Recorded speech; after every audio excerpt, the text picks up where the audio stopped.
All right. Hello, everybody, and welcome to the stream. I hope everybody's doing all right today. Got a little bit of a extra stream going on today, so we're going to try and knock out a few things that have been on the to-do list for quite a while, see if we can get them in there, so that we can make use of some of this stuff to kind of speed things up a little bit. So, Magetz, hello. Good to see you. Welcome. Welcome to the stream. How are you doing today?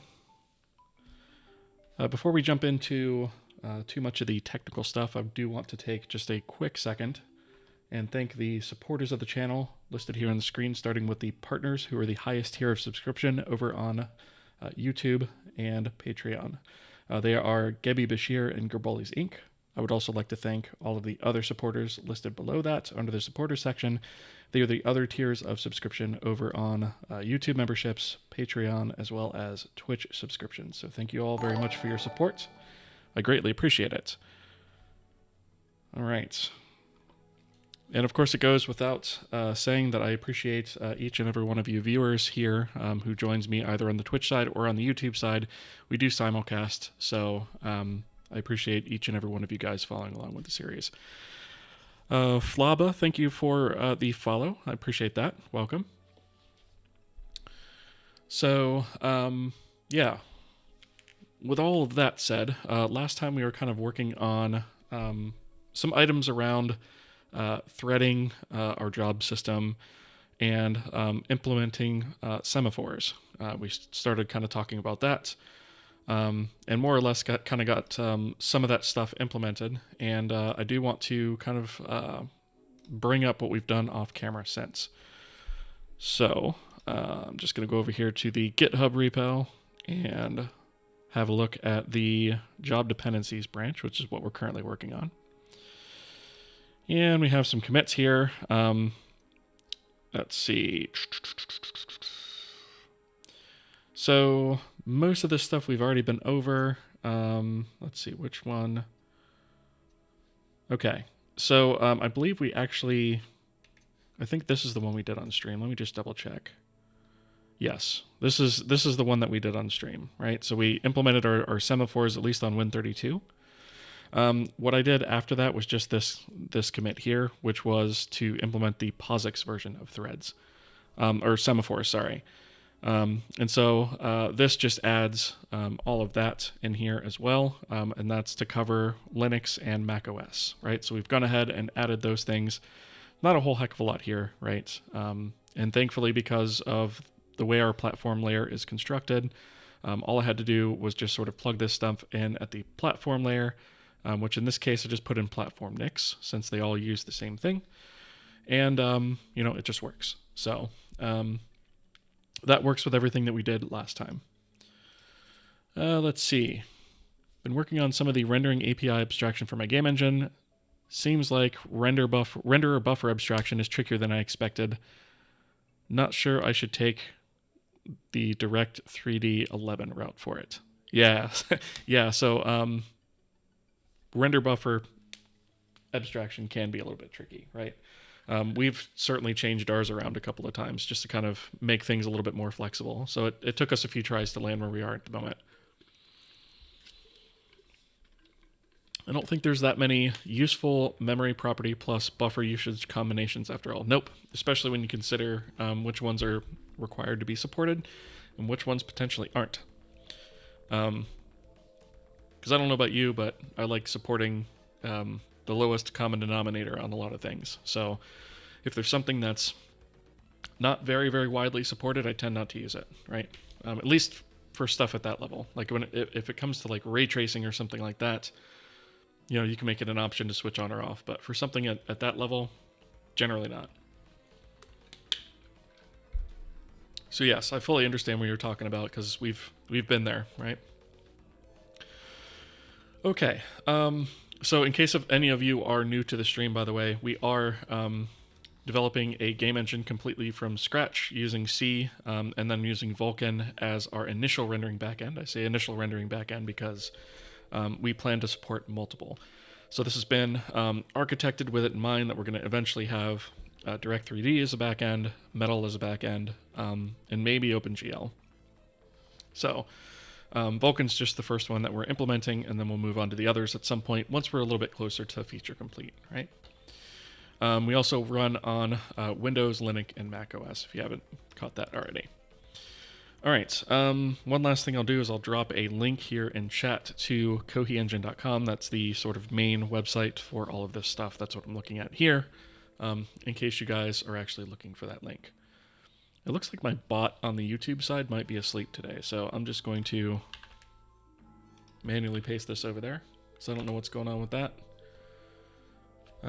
That tends to be a little bit, the YouTube implementation of that seems to be a little bit bugged out at the moment, so I'm going to have to look into that after the stream, I guess. All right, with all that out of the way, let's get into what we're going to cover today. So I have a couple of things that I want to cover. We'll see how far we get. So we want to cover, and let me just actually pull this over here a little bit and scroll this up a little bit so that I'm hopefully not talking about code that's behind my head. Yeah, we should be good. All right. So we've already got the job system stuff complete, job dependencies, job semaphore, and signaling. That's all done, right? We do want to take a look at thread pools today. And that is for work that we can sort of multi-thread, that maybe we do or maybe we don't want to use the job system for. Or maybe we have a job that we want to work on multiple threads instead of just one job thread, right? Or, you know, maybe we might even convert our job system to actually use a thread pool. We'll see, right? But we do need thread pools. There's several things that we could certainly use that for, especially when it comes to loading assets and things like that. And so thread pools are going to be ultimately what our goal is to get implemented. However, we need a couple of things to actually get there, right? So the first thing that we're actually going to need is a proper queue.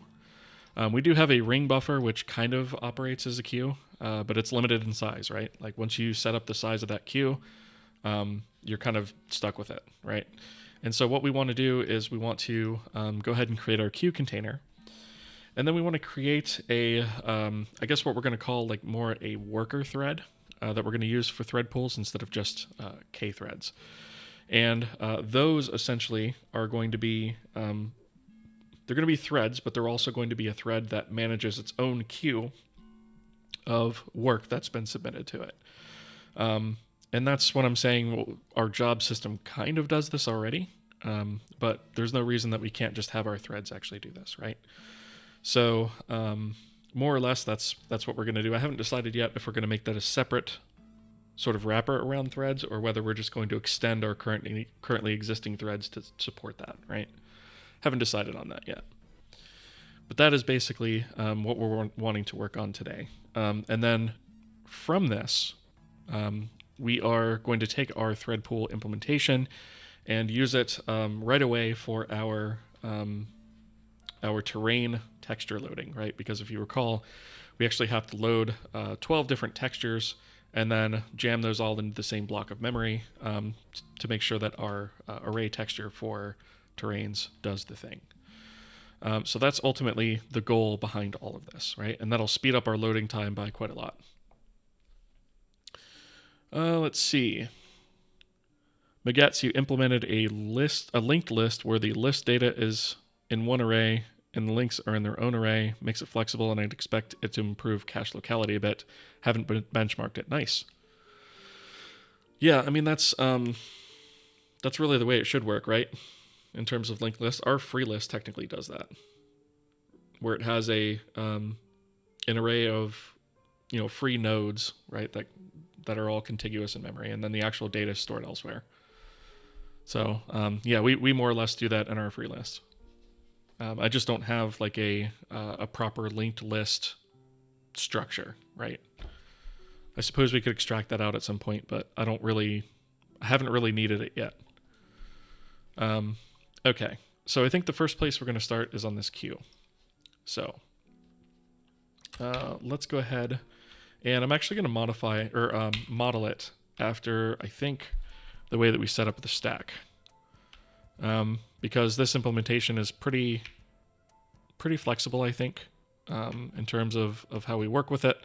It's obviously just going to work a little bit differently, but it's going to look a lot like this stack container, right? So let's see, under containers, I'm going to add a new one, and we're going to call that queue. And the reason I have the stack open is because it's going to be so much similar that I'm actually going to take a copy of the stack code, and we're just going to modify it, right? So queue.h, simple, whoops, a simple queue container. Elements maybe, let's see, how do we want to word this? So we only want to, let's reword this. We'll say elements are popped off the queue, if I can spell right, in the same order they were added to it, right? Do we want to use the term popped? I guess so. I guess that makes sense, right? So we'll say pop, and I guess pop and push does make sense. Instead of added, we'll say pushed, right? This is version 1. We'll update the date. I really need to add these headers to a bunch of files that are missing all over the place. Today is February 4th. All right, and update that as well. So a simple queue container. In fact, instead of doing it this way, why don't I just do stack and then replace that with queue. Right. Do that a couple of times until we don't find any more. Perfect. All right. And then this is going to be basically a copy of this. So we've got this. Right. So we need the element size in bytes. We need the element count. Total amount of currently allocated memory. We're going to need that, and the allocated memory block. So we're going to need all that stuff. Okay, so the create is going to be the same. The destroy is going to be the same.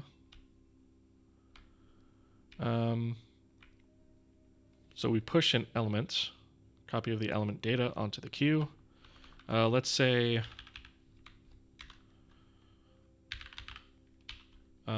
into the back of the queue, right? Otherwise, that's going to be good. We do have peak, which I guess we could leave, right? Because maybe we'd want to peak before actually popping off the queue. So maybe we'll keep that peak. So let's see, writing a copy of that from the queue. If the queue is empty, nothing is done. False return, that's good. Okay, so most of this is good. And then attempts to pop an element from the front of the queue. Okay. All right, so our interface is actually pretty easy, right? Because it's pretty similar to the stack, right?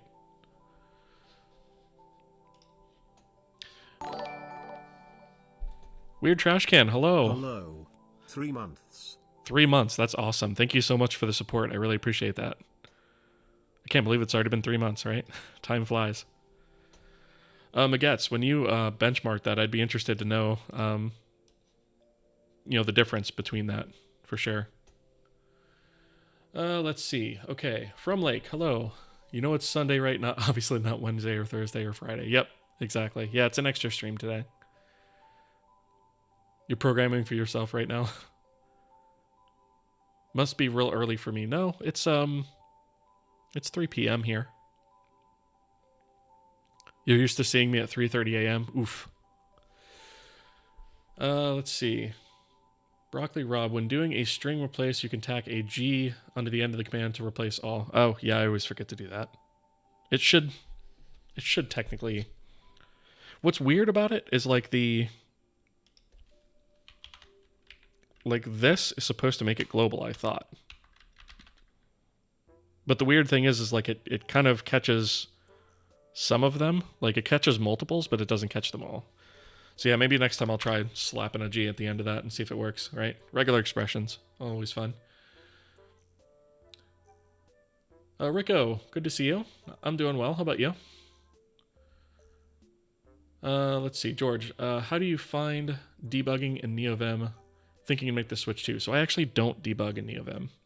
There are plugins available for it that I do have installed, but I don't find they work all that well. At least not compared to what I'm used to using, right? So I usually use this guy to debug, at least for right now. I am trying some other ones off stream, but I'm not quite as comfortable with them as I am this guy. So I usually use this for debugging, at least for right now.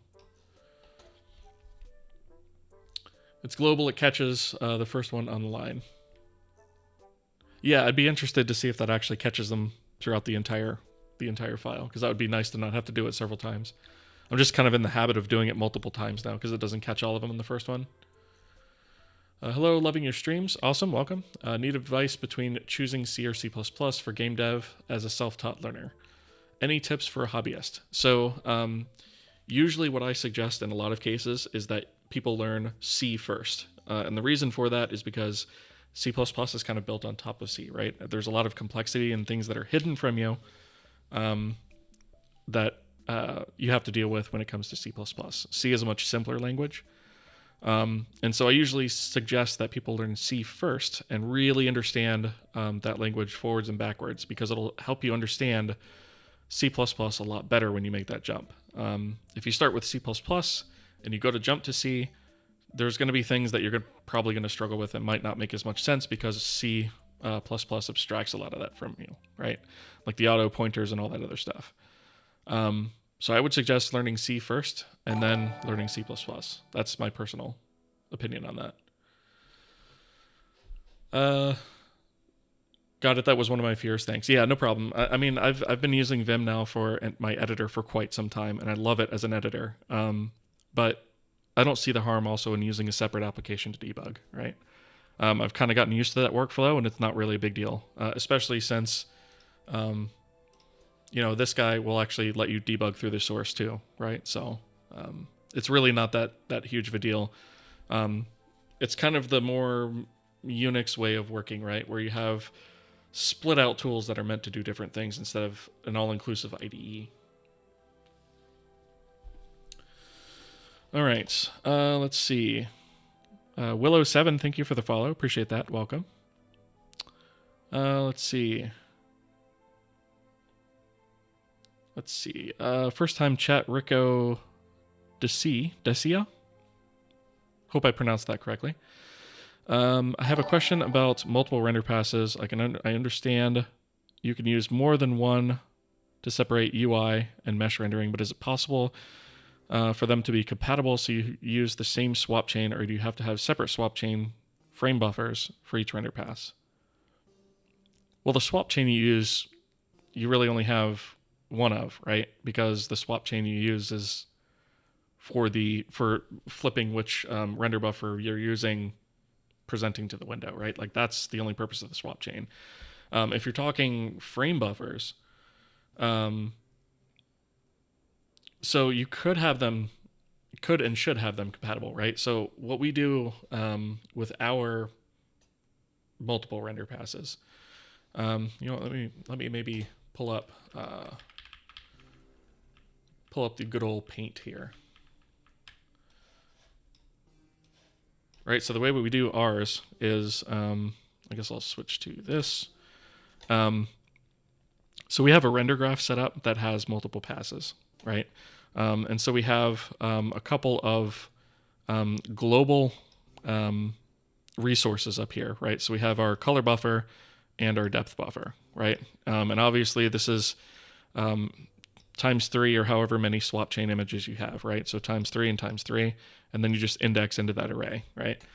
And what we do is, in our case, we have a skybox pass, right? So skybox, excuse my writing here, right? And that one just takes in the color buffer and does not do depth at all, right? And then we have one for the scene, right? Again, excuse my writing. But the scene takes the results of this color buffer, right, and passes it on to the scene, right? So it basically renders on top of that, and then it also uses the depth buffer.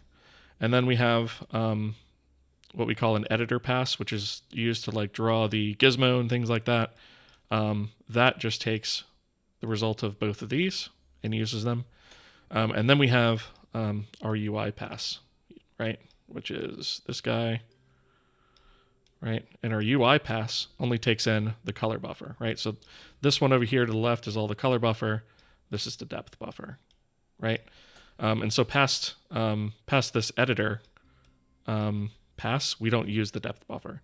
So our render passes here all use the same attachments all the way through, right? It's just a matter of whether or not what attachments we actually pass through. So that's part of the reason that we have separate render passes, because this guy doesn't use both. These two use both, so technically could be combined into a single render pass, but I like to do them in separate layers. And then this one only uses the color, right? You're still using the same attachment all the way down, but you have to have separate render passes because you're not using the same set of attachments all the way down, if that makes sense.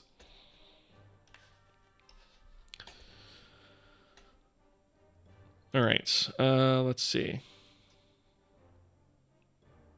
Kind of delayed, but doesn't seem that's already past 3 months. Yeah, I get that. You fully abandoned Windows so you don't get distracted with games and focus on programming. I get that. You were wondering, how do I have auto-completion in Vim? Is it clang D's compile commands? Yeah, so it's like it's a specific set of plugins that I have. I use a language server for that, right? So what I'll do is I will toss in here a link to my NeoVim setup, right? Yeah, it's the same swap chain for all render passes, exactly. Smudge, hello, good to see you. Okay. Oh, I did say the name right. All right, awesome. Okay, let's see. Making a regex engine right now. Hats off to you. Yeah. Regex is one of those things where like I don't have to touch it all that often, but when I do, I always have to look stuff up. /G is one of the ones I actually do remember. I just forget to use it in Vim.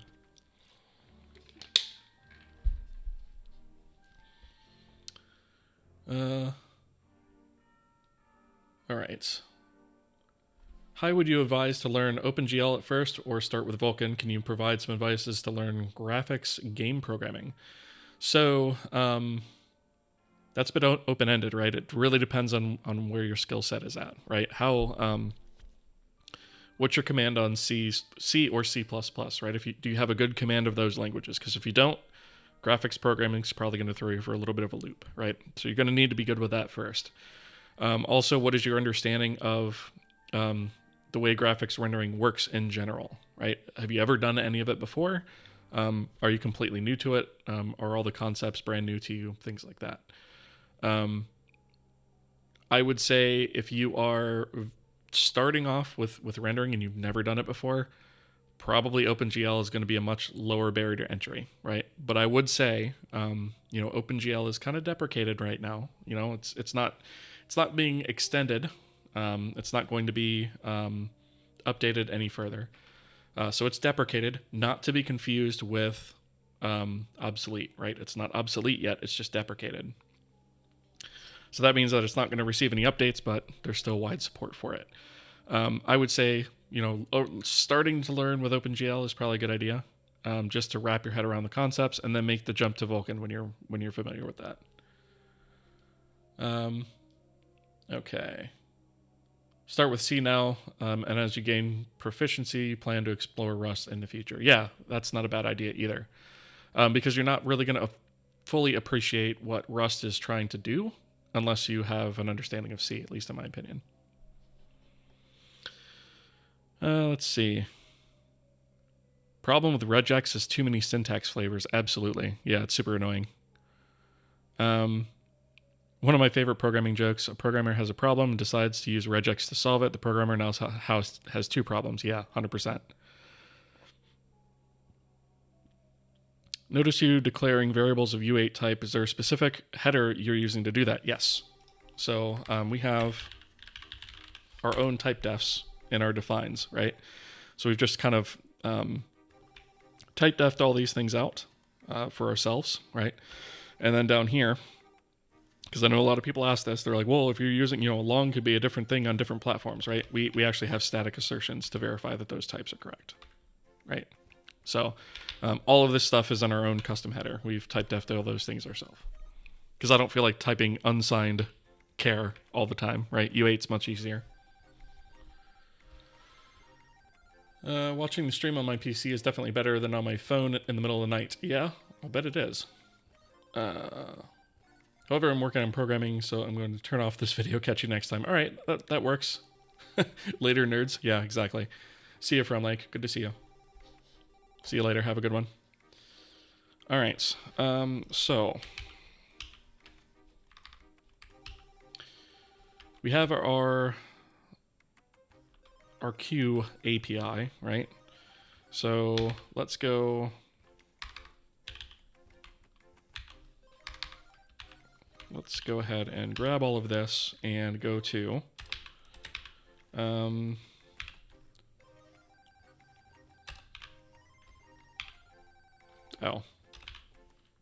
hitting the wrong key. I was like, why does it keep closing? I'm hitting Q instead of A.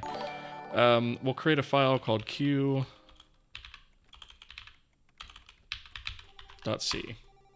right? And we will include Q.H. And we don't need all this stuff in here. We don't need defines either. We don't actually need this stuff. We only want the function definitions. And we don't need to export those either, right? It's Nightvid, Crimson, Mana, and Deuced Co. Thank you for the follow. Appreciate that. Welcome. Hope you're doing all right today. I was fine with writing unsigned long, unsigned char, but having U64/U8 is a lot better. Exactly. Yeah. Once you have a code base that's of reasonable size, you get tired of typing that stuff real quick, All right, so we are going to have ads here in just a minute. All right, so let's see if we can. Actually, I probably should just copy this stuff from Stack, quite honestly. Because it's going to be 90% of what we need. So let's actually do that. Right. So I'll do this. Oops. This. All right. And so yeah, actually let's stack, replace that with Q. I guess the /G does work. Okay, because I saw it highlight all this other stuff. So I guess the search is line by line. It must be. Because if I go to run that again, I'll bet it's. Yeah, it did catch all of them. Okay, I'll have to remember that. Which file had the type defs? It's called defines.h. Yeah, it's under engine source.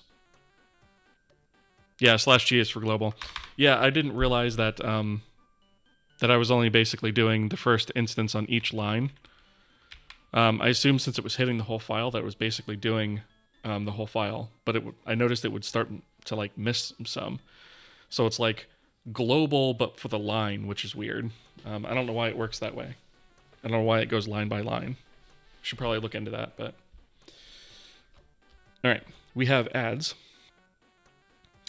So for those of you who are new to the stream, we are served ads over on the Twitch side once every half an hour for 90 seconds. And so I like to pause the stream so that nobody misses any content, because that's super annoying to be constantly missing content, right? Whenever ads come up. I don't want anybody to miss anything. So, and over in the YouTube side, it's a little bit different in terms of how ads work over there. But on the Twitch side, you basically have this full screen ad that pops up that covers the entire screen, and you can't see what's going on, and then you also can't hear what I'm saying. So not ideal for a programming stream. The other thing is, it also gives a chance to hydrate. So I'm going to hydrate. You guys should do the same if you aren't already.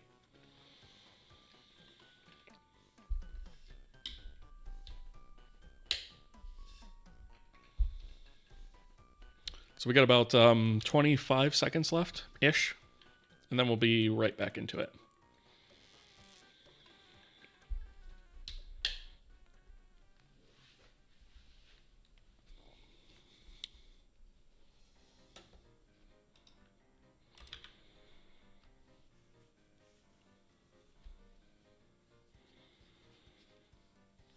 Almost there.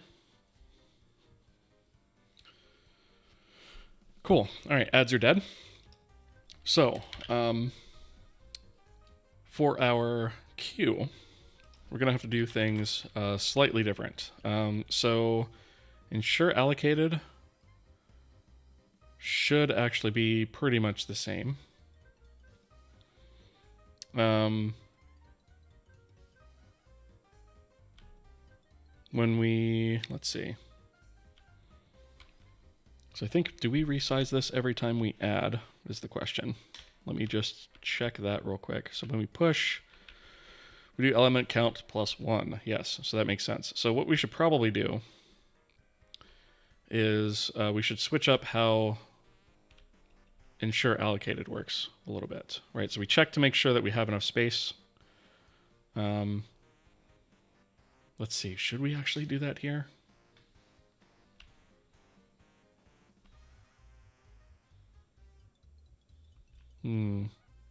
No, I think we're going to do, instead of ensure allocated, I think we're going to do, we'll do ensure allocated, but then we'll move the memory after that. That feels wrong too, though. Because if we pop stuff, it's going to be wrong.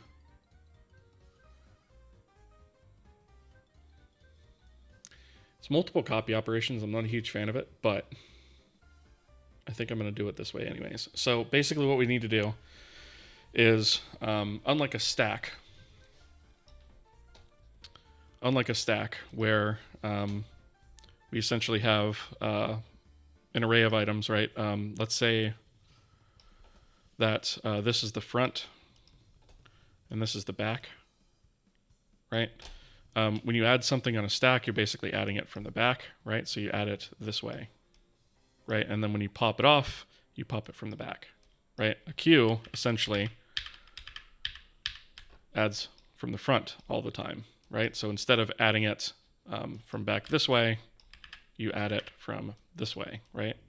So essentially what that means is that you have to take all of these entries that were here beforehand and grab them and shove them back a block, right? And then you add the new one in front, right? So it's just a little bit different in terms of how we manage our memory for this one. So our ensure allocated, basically what this does is it ensures that we have enough memory for the current size. And basically what that does is if we do have enough memory for the current size, it does nothing. This is essentially a no-op.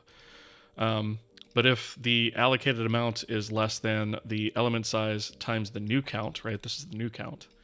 Then we go ahead and we allocate a block of memory. And then we go ahead and take the existing memory. We copy that over to the new memory, free the old memory, set the memory pointer, update the allocated count, and return. And this is all well and fine, right? Because basically what this does is it leaves our gap at the end, or our new memory at the end of the sort of collection there.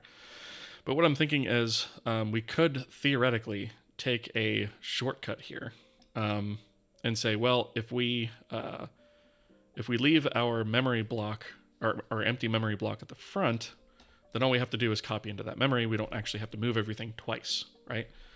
And so we might put an optimization in here and return a Boolean as to whether or not we actually had to update this. And then we'll know whether or not we have to actually move that memory after that, right? Because if we have enough memory, like we've allocated space for it before, and then we pop some stuff off, and then we're adding stuff back, this won't happen. And so we will need to make a move in memory. But I don't necessarily want to do potentially this and then a second move in memory. That doesn't make a whole lot of sense to me. So I think that's probably the way I'm going to handle that. FryDev, thank you for the follow. Welcome. Let's see. Remembered me to fill my bottle of water. Oh, reminded? Nice. Yeah, definitely stay hydrated for sure. Fun fact, I never studied English, just learned listening to music. Maybe that's why it's broken. I don't know. I couldn't have told otherwise, right? Based on how you've been typing here, I never would have known otherwise. I think your English is just fine. English is my primary language, and I screw it up all the time, so what does that say? I always go the easy way with the queue using 2 stacks, but I guess there are some performance implications. Yeah, I mean, there's a bunch of ways to skin a cat, right? I'm just thinking here what's gonna allow us to have the minimum amount of copies possible. And my thought is, if we need to reallocate to allow for a new piece of memory, right, or a new block, we might as well just take, when we're doing the new allocation, we might as well move the memory at that point because we have to move it anyway. So to me, that's less overhead. All right. At least that's what I'm going to go with now, right? So we're going to return true in this case. And if it's a no-op, we'll return false. And then when we allocate the new memory, we are going to say k copy memory, and then we want temp plus s element size. And that should move it backwards, right? Now, the thing is, pointer arithmetic like this can vary on some compilers. Some compilers, it's undefined behavior to add to a void pointer, right? So to be safe and not potentially have issues there, I'm going to cast the address of temp, right, which is a void pointer, to U64. Then I'm going to add the element size, right? That'll give us our new address as a U64. And then I'm going to cast that back to a void pointer, if I can spell void correctly, right? That way we don't run into any weird kind of situations with that, or potentially undefined behavior that might come back and bite us. You make a lot of mistakes in Portuguese as well, so I'm not alone. Awesome. Hello, first time catching up on the stream live after seeing many of the YouTube shorts. Awesome. Well, welcome. Good to see you, Petro. Welcome to the stream.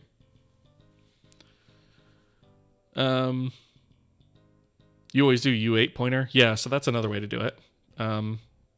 There's not really a difference between the two, right? Because, here we're just treating it as a number instead of, doing pointer or arithmetic. It ultimately winds up being the same thing, but you could certainly, you could do this too. It winds up being the same thing, essentially. And then I guess technically speaking, you don't need this other cast, right? But, yeah. I've done it both ways in the code base, I think, actually. Let's see.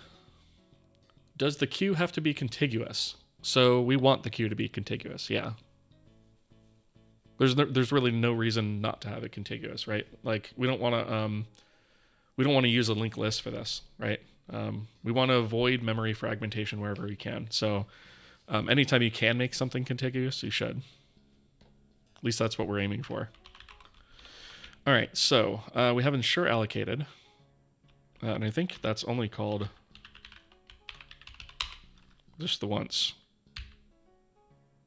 Yeah, wait. Q create and Q push. Okay, so create doesn't really matter all that much. We don't need to check the result of that.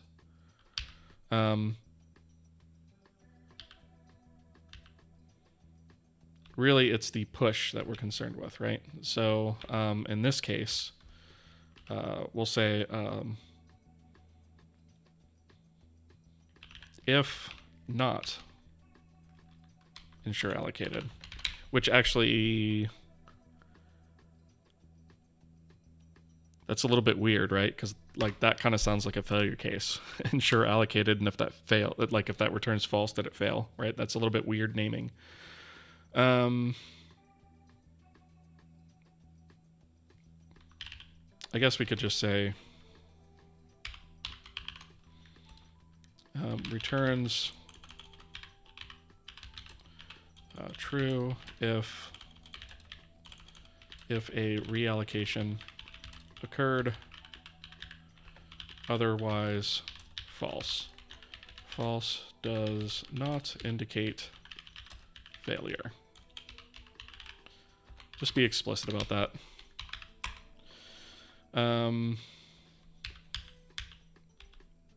All right, so if we actually truly have a no op here, then that means we actually need to perform a memory move on the data in the queue. So if no realloc occurred, need to move everything back by an element amount of memory. I'll just say by a block. Good enough. Nippon POD, Nippon Pod, rather. Thank you for the follow. Tripped over my words there again. Yeah, you just do U8 pointer so you don't have to cast again to void. Yeah, exactly. Welcome to the stream, Nippon. Good to see you. All right. Sorry for the short visit, but this looks interesting. No, I appreciate it. Thank you for stopping in. Retro Review, how's it going over there on the YouTube side? Good to see you. All right, so in this case, what we probably are basically just going to need a copy of this. All right, so we're essentially just going to plop this here. And our destination is going to be S memory. And our source is going to be, well, our destination is going to be S memory plus element size, right? We're moving everything back. Our source is going to be S memory. And then let's see, we can't use S allocated, right? So we're going to have to use S element size times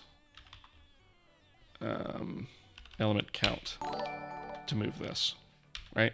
So we move everything back in memory. That should work, and then we should be good. I'm going to test that to make sure.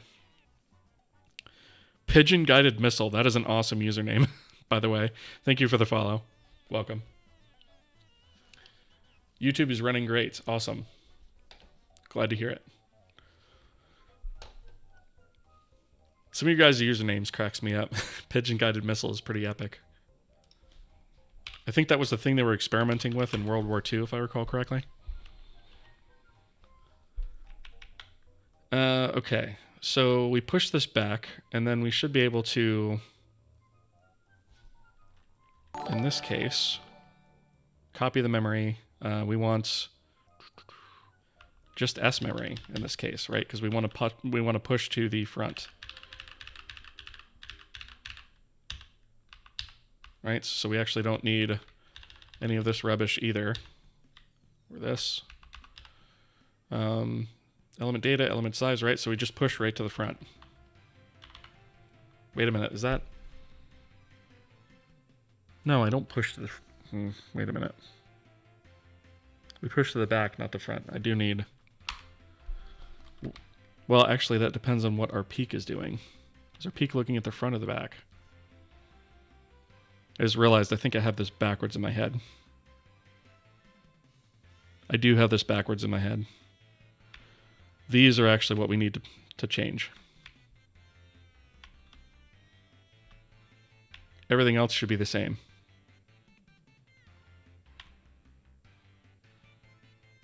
Okay, remember that time that I wrote everything backwards? Oh, man. I need to constantly be pushing to the back, right? And then popping off the front.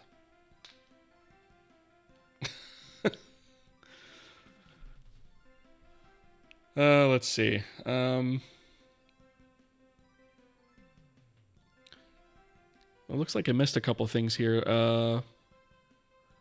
Will the engine have hash map unordered map in the future? So we do already have like a lightweight hash map implementation. It's not all that great. It needs to be redone, but we do have one, and it is in use, right? It's just really easy to get. Well, I shouldn't say easy, but collisions in it are possible, right? So we need to fix that. But yeah. First time chat from lolxd. I appreciate that. Yeah, that's a great username too. Pigeon guided missile. Yes, exactly. Project Orcon. Yep. I remember reading about that. Mind-boggling for sure. Assuming your computer font displays it right. I mean, I think it does. It's supposed to be lol and a laughing face. So yeah, it should. It's okay. I'm dyslexic too. Yeah. That hits me hard sometimes for sure. I'm guessing it's normal when dealing with these data structures. I was watching a video from Strager where he was implementing those crazy algorithms that avoid collisions and being super fast. Yeah.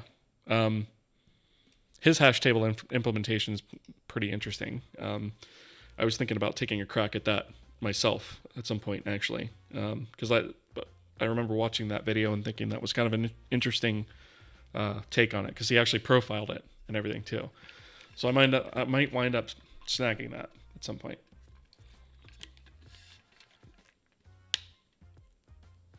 Oh, is it IOI? It's not LOL? You're right. It it's capital I, lowercase o, capital I, and it looks like LOL.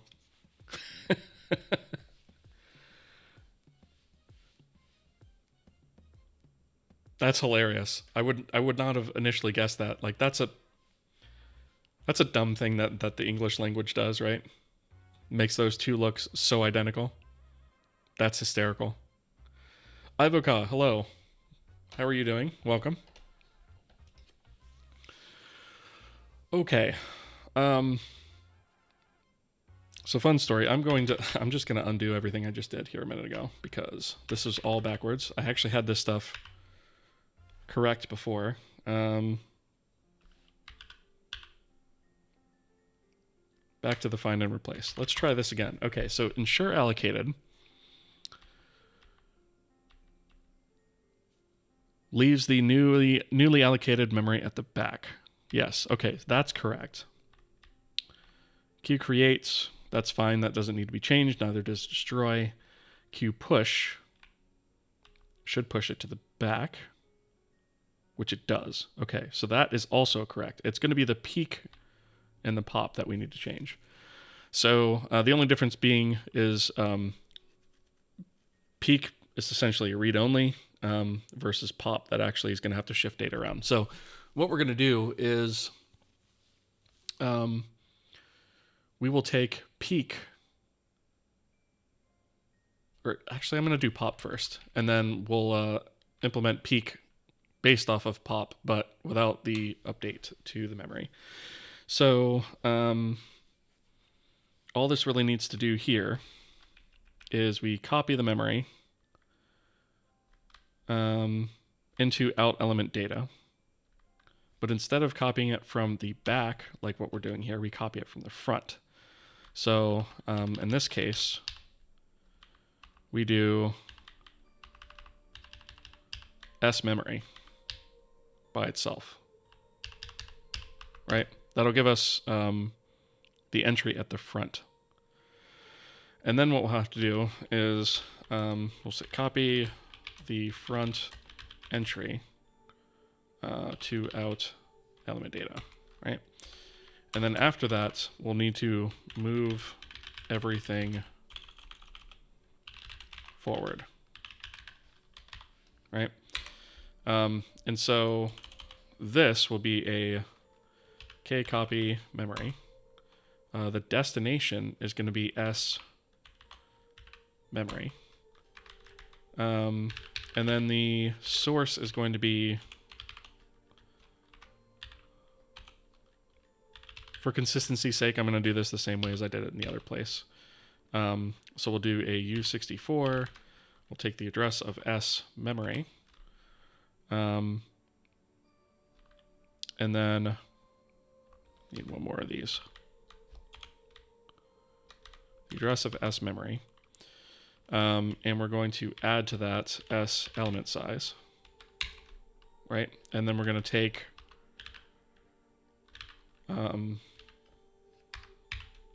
S element size times S element count minus 1, right? And let's just wrap this to make sure that we stick to the correct order of operations, right? So we essentially move everything forward with that, right? And that'll leave us a empty block at the end, so we won't need to reallocate on the next push. And then we do S element count minus minus. Okay. So that should be everything that we need to do. The only other thing for peak is instead of doing all this stuff, we just literally use S memory. I was like, man, this seems really complicated for it being 90% of the way there. That's because I was doing it wrong. Right, for a single element. Perfect. Okay, so that's our queue. That should be it. Nice and simple.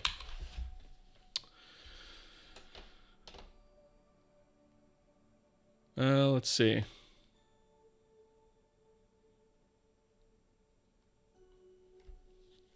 Is this moving you're doing is like in the D-array push pop? Kind of, sort of, yeah.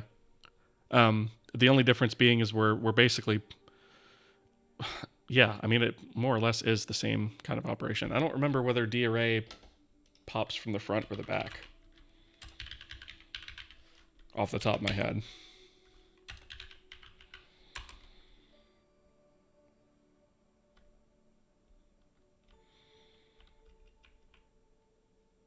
Yeah, it pops from the front. So yeah, it's more or less the same thing that's going on in here, right? Unless you use pop at, obviously. That's a little bit more complex, but... Yeah, so that's our queue. So that's cool.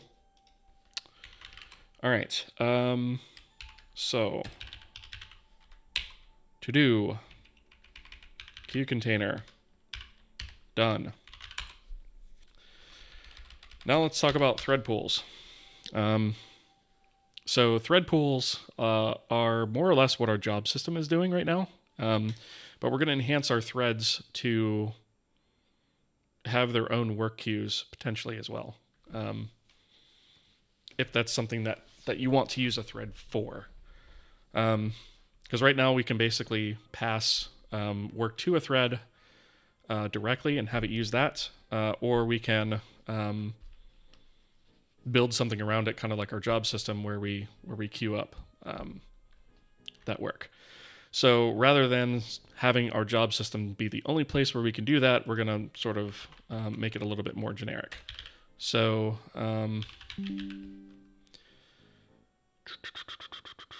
So in kthread, we have a few things here. We have, so our threads right now only have an internal ID, or internal data and thread ID. And when we create a thread, we can assign it some work. Parameters, whether or not it detaches automatically, and then an output of the thread. We could destroy that. We can manually detach it if we want to. We can cancel the thread. We can check to see if it's active, sleep, or get the current thread ID. So we're going to enhance this a little bit. I think I was thinking about making a wrapper around this, but I think it makes more sense to enhance this one. So I'm going to include container rather, Q. And in here we'll say Q work Q. And what we'll do is maybe we'll make this this create. Maybe we'll make an alternate version of this that instead of taking a function pointer, takes in, or maybe it's just called something different where it doesn't take a function pointer, and instead creates its own internal one. So maybe we'll do like KAPI B8 kthread create worker, right? And we'll still take params maybe. And in this case, we're not going to even allow auto attach or auto detach. I don't think we're just going to return kthread out thread. And what this one will do is automatically create a work queue internally. And it'll essentially just kind of loop through the work as it becomes available. And then when it runs out of work to do, it'll shut down. Is the way I'm thinking about making that work. Let's see.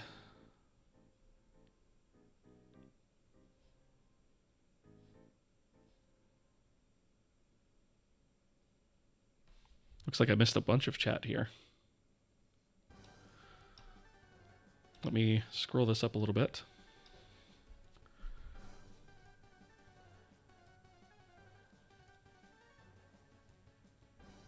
Why do I keep getting closer to the hardware? I don't like it down here.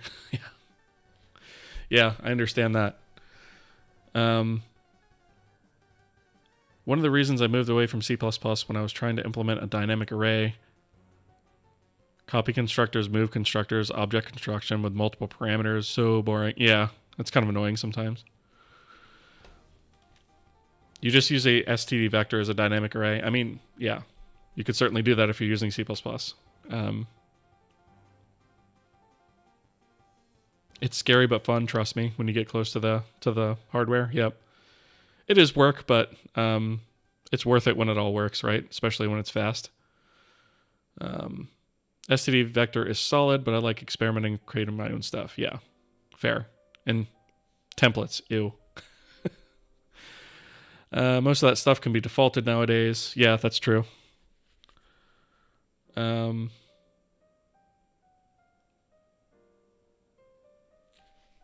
You tried to create a function just like std make unique. Nice.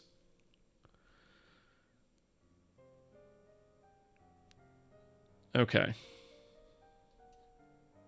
Gotta love templates. No, you don't have to like templates. I don't like templates. Not a fan. Not a fan of templates.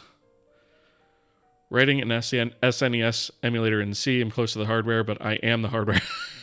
Nice. That's something I've always wanted to attempt, but I just don't have the time, right?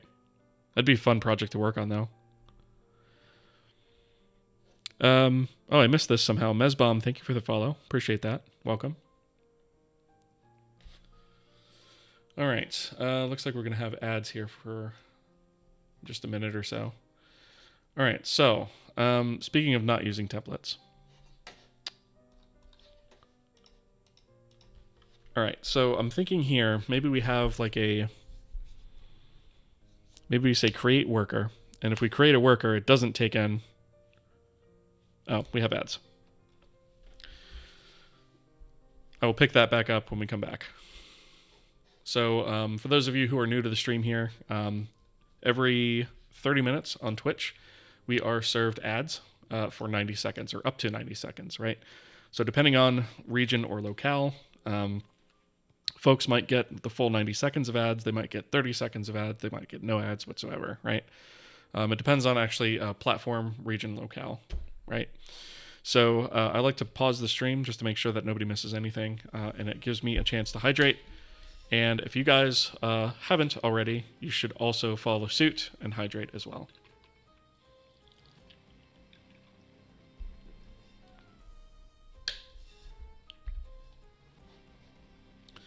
So we've got about a little over 30 seconds left in the ad break, and then we'll jump back into some code, right?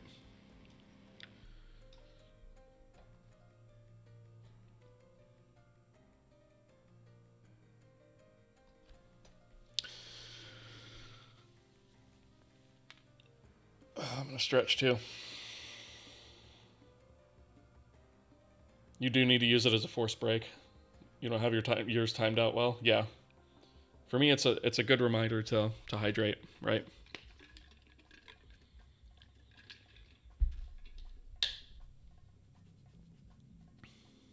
And the way I figure it is, if I have to break, you guys also have a second to, get up or, run to the bathroom or get a drink of water or something, gives you guys a break too.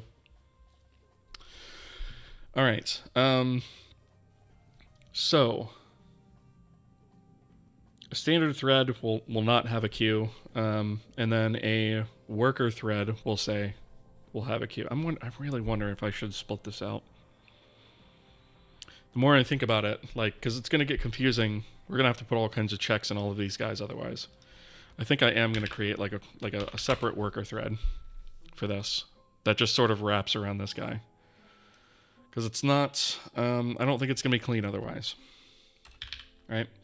So let's do, let's see, is this going to be under, yeah, let's put it under core. We'll call it worker thread .h.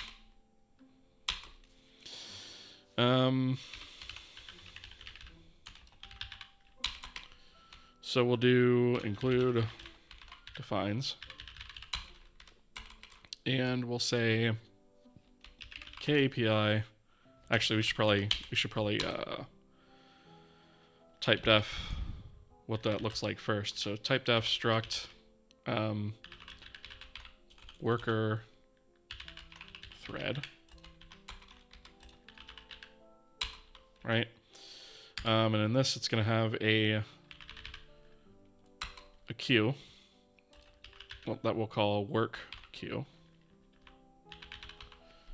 And then obviously it's going to have a internal thread of its own. So it's going to have a K thread. And it's going to just be called thread, I guess. Oh, it might help if I spelled type def correctly. All right. Let me think. I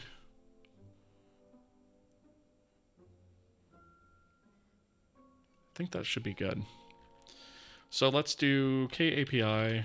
We'll do a Boolean, and we'll say worker thread create. And honestly, I don't even know if we're going to need any parameters for this. So I'm just going to do a worker thread pointer out thread, and then KAPI B8 worker thread destroy worker thread thread. And then we're going to need KAPI. I guess we can return a Boolean for this. Worker thread. We'll call it add. And this should probably take some sort of work function, right? So we have... what is this function definition here? PFN thread start, which returns a U32 and takes a void pointer for an argument. That should be all right. Should be able to say PFN thread start work. And then we'll take worker thread work. Why do I keep putting a D in there? Thread, and then the work. Right, so we'll essentially be adding work to the queue, and then we'll do B8 worker thread wait. And then I'll take the worker thread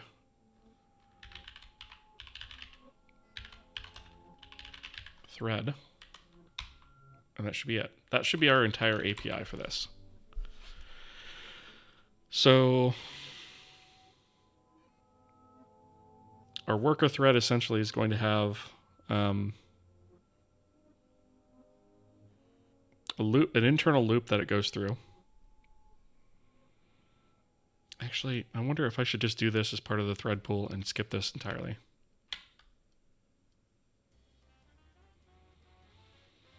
Trying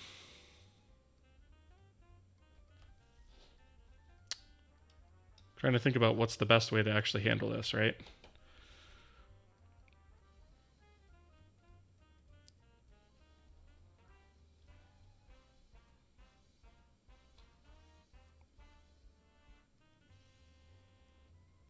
So,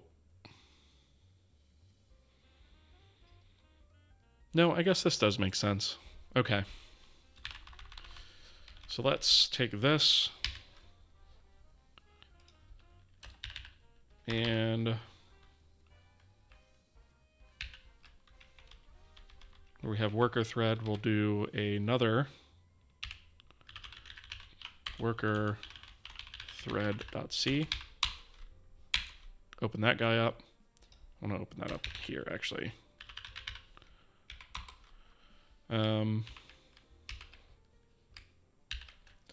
So we want to include worker thread. We also want to include... Oh, we already have thread there. We don't need that. Okay. All right, so we need this stuff.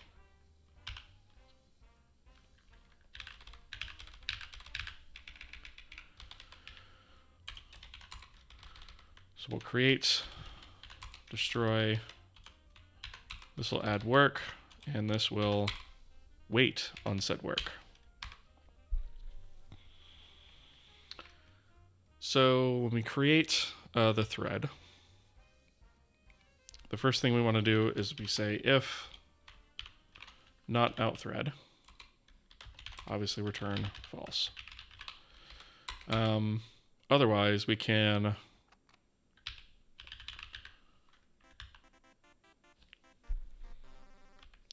let's see, when we create the thread, we're going to have to supply a function for that, which we haven't actually done yet. All right, so we're going to need to create an internal static function that returns a i32, and we're going to call this worker thread loop.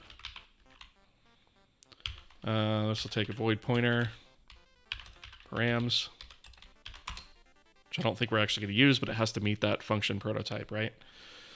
And then I think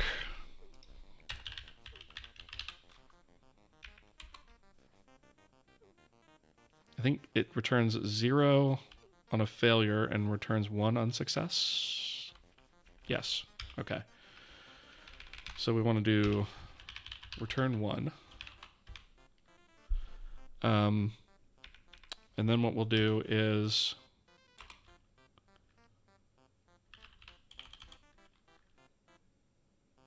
we don't have a way to tell if the queue is empty, do we? So we should probably have something in there to be able to query that. I mean, we can tell by, I guess, looking at the structure, but it might be nice to actually have... I suppose we could look at element count. Yeah, I guess we could do that. Okay. So let's say while... Oh, params is going to have to be the thread itself, actually, because we don't have that. So here we need to do worker thread equals params, and then while thread work queue element count is greater than 0. So we'll essentially just kind of keep working through those items, right? And then here we can say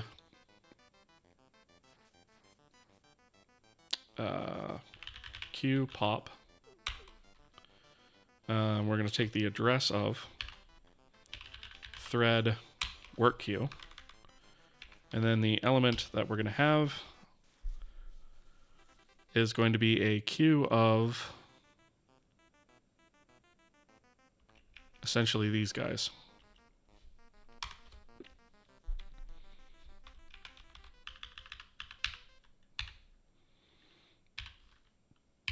All right, so if we do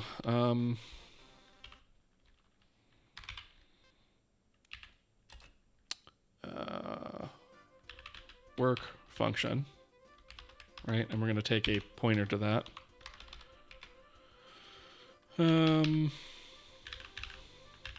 Or actually, no, we don't need a pointer to that. We just need this. And then we should be able to do work function. And if this fails, then failed to pop work from work queue. Return 0. All right, we'll just kill the thread in that case. All right, so we loop through the work in there if we have it. Once that's done, we return 1 here, and then that thread will exit.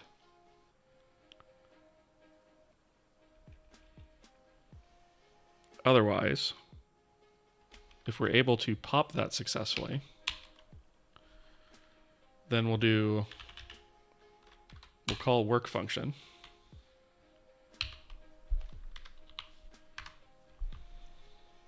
Which is going to have a argument of its own.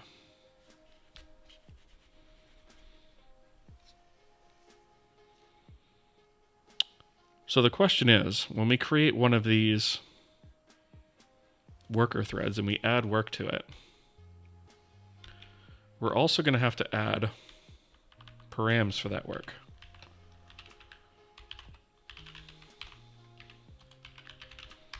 Right? Because more than likely we're going to have arguments that have to be passed there.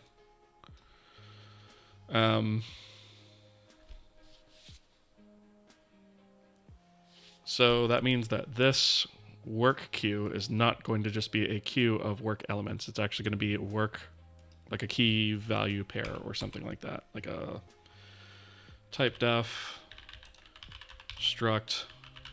I guess we could just call it work, right? And then we can do pfn thread start, work function, and then void params. Spelled type def wrong again. Right. And so we can actually parse that way. Let me catch up on chat here.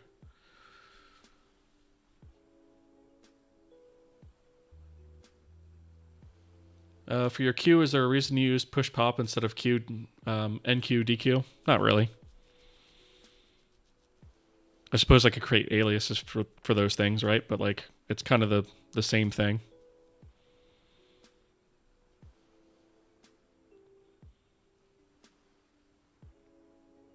Let's see. Maybe the queue will invalidate some pointers with the move of objects in push pop. So it shouldn't, right? Because when our... Let me think about this for a second. So when we actually push work to this, right? We're actually going to be pushing... This is actually...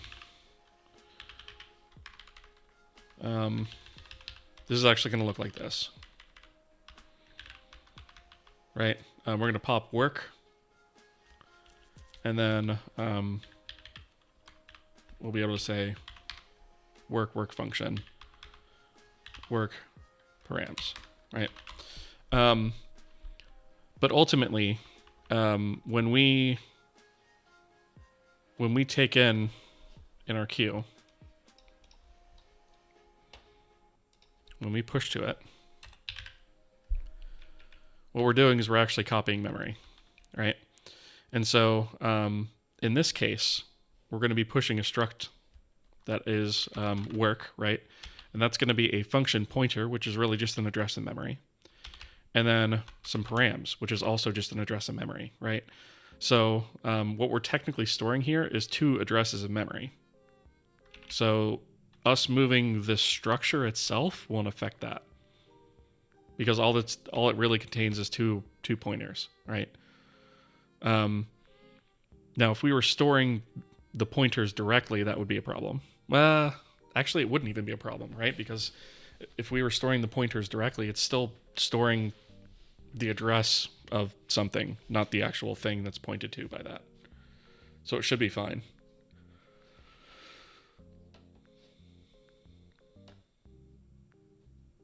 The amount of code being written on the stream is unsettling for some reason.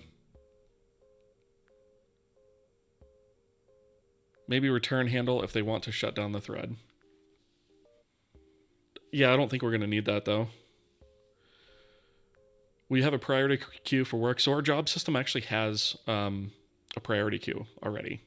And so we'll just probably work that in more or less into this in the thread pool when we actually move the job system over to use this, right? But our job system already has different queues. In fact, they're right here, right? So we have a low well, let me move this up. You guys probably can't see that. So we have a low priority queue, normal priority queue, and high priority queue, right? And they're maintained separately. Work that in, puns. Oh, that's awesome. I didn't even mean that pun, but that's hilarious. I love it. Rocco, hello. Good to see you. Welcome. Watching while cleaning up my keyboard. Nice. Yeah, that's necessary to do every once in a while. I probably am going to need to do it at some point, although mine doesn't really look too bad. Might have to do it anyways. All right, so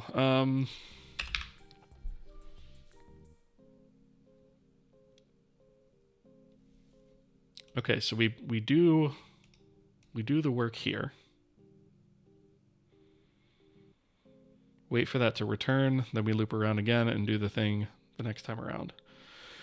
When we run out of work, we return 1, which essentially exits the thread successfully. Okay, so when we create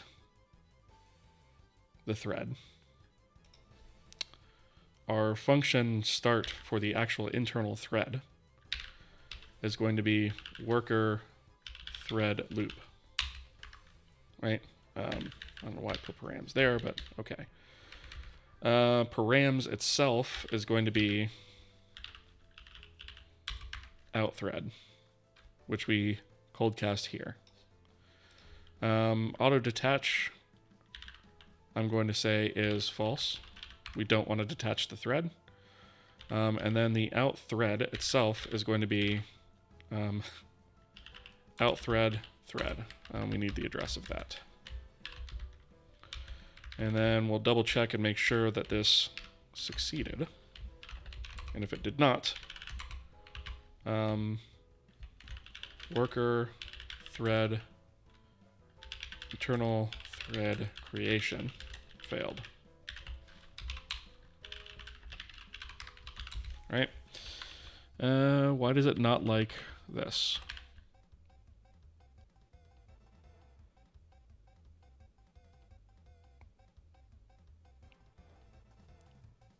Oh, signed in versus unsigned in. What is it?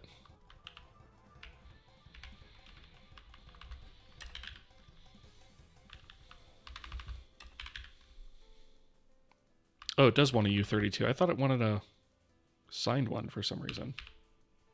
Okay, that's easy enough to fix. All right. Okay, so we go ahead and create our internal thread with the thread loop.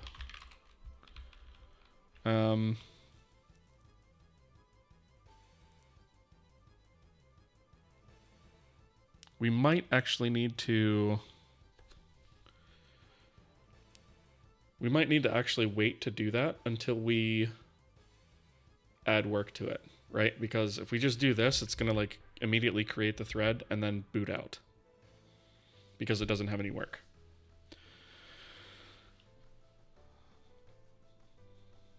So I'm thinking, yeah, this is actually going to have to go down here. And we're going to have to do some checks on that to make sure that that's what we want to do. So this needs to be thread. And then thread. Create the internal thread if need be.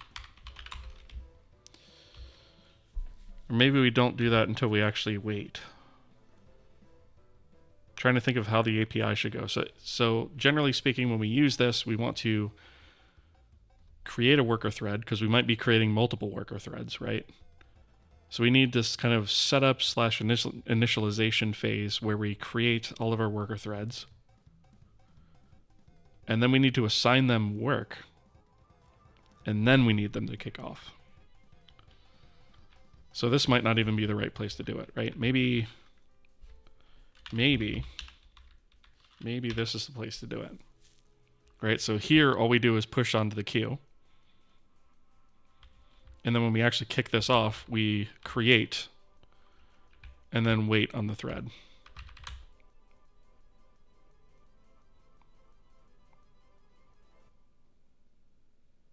I think that makes sense. And we might wind up actually using a semaphore for this as well. We'll see.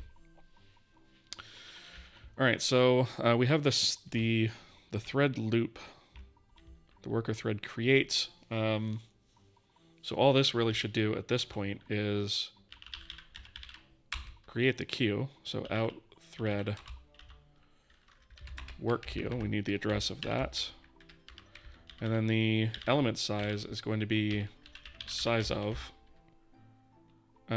work. And yeah, let's check this to make sure that it succeeded. And if it didn't, we'll bleat about it. Failed to create internal work queue for worker thread. Return false. Otherwise, we return true. All right. So destroy is obviously going to have to be if not thread. You know what? We probably shouldn't even bother with a Boolean here. Because if we can't destroy the thread, what the heck are we going to do about it, right? We'll complain about it, but that's about it.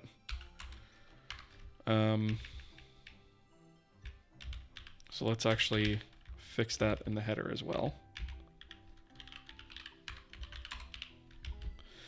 All right.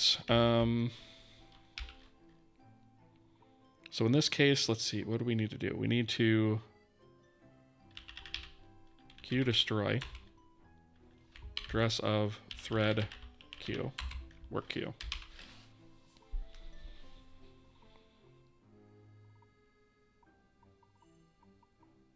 Yeah, I think that's basically it, right? That's the only really real thing that we need to clean up there. Okay, so for work, we need to make sure that there is a thread. We need to make sure that there's work, right? The params technically are optional. So we could theoretically pass a null pointer there, and that's valid because the actual work function may not actually require any parameters. So we'll allow that.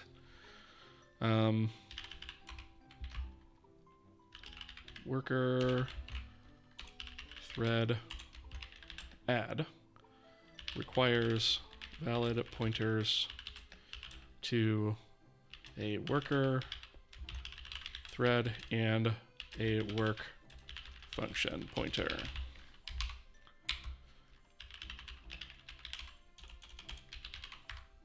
Okay. Otherwise, we need to do queue push.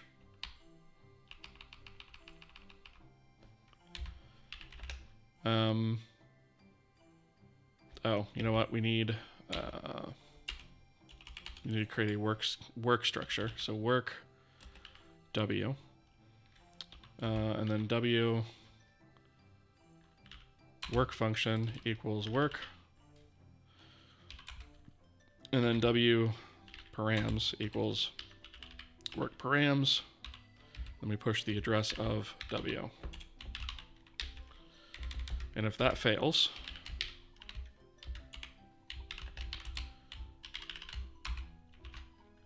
failed to push work into queue.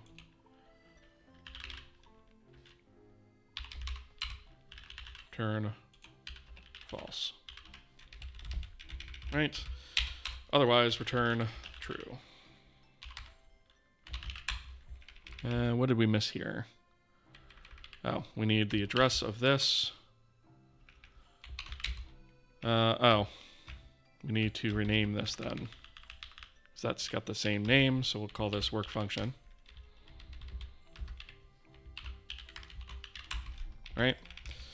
And this also needs to be a function, right? Which means that our definition of this is probably also wrong.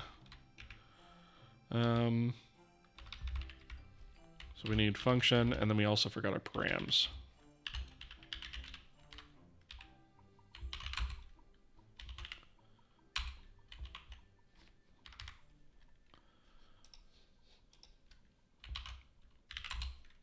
All right.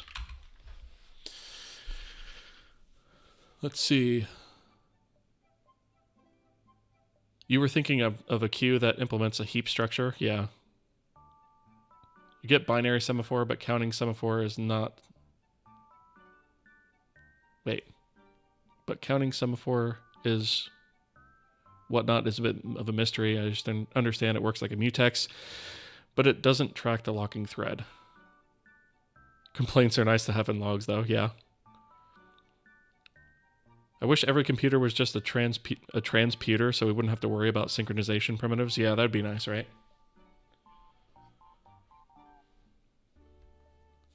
Rocco, you have two cats that love to use the keyboard as back support. Yeah, I can imagine that would lead to some pretty quick cat hair buildup for sure. That's hysterical.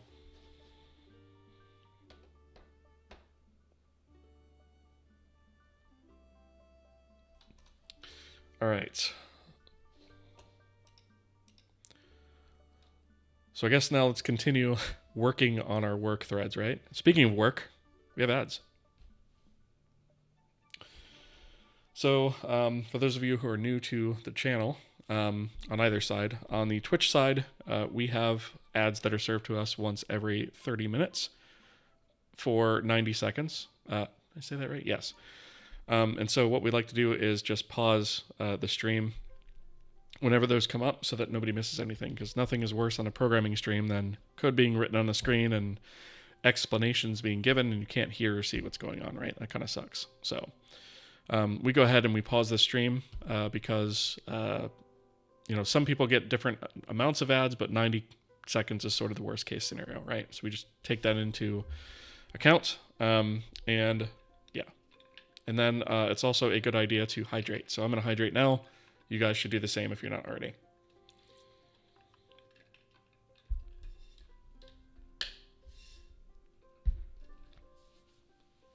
In Trash Can, I see the stretch redeem, so thank you for that. Appreciate it.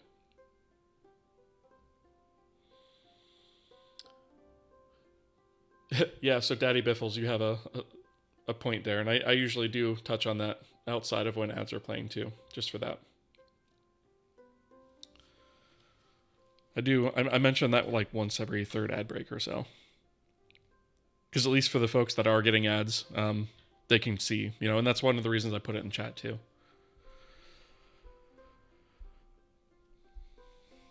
All right, cool. Ads are dead. So, for those of you who had ads running during that, we like to pause the stream whenever ads come up on the Twitch side so that you guys don't miss stuff, right? Because they're served every 30 minutes for 90 seconds. We don't want you guys to miss stuff. So that is the reason I paused the stream, so that we're not continuing to code here and you can't see or hear what's going on. So whenever ads come up, I have a button on my stream deck that I push, and it should. Did it not enter it? I thought it did. Yeah.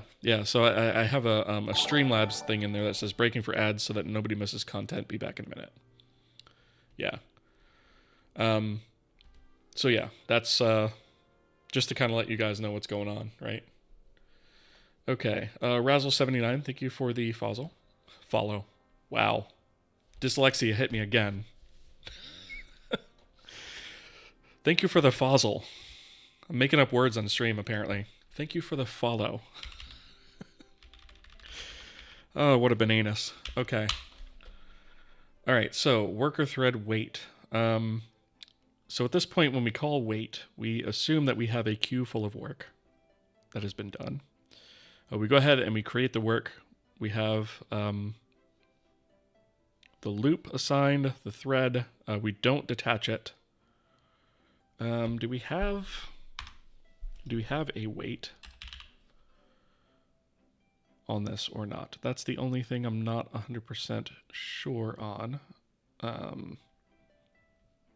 So platform Win32, for example.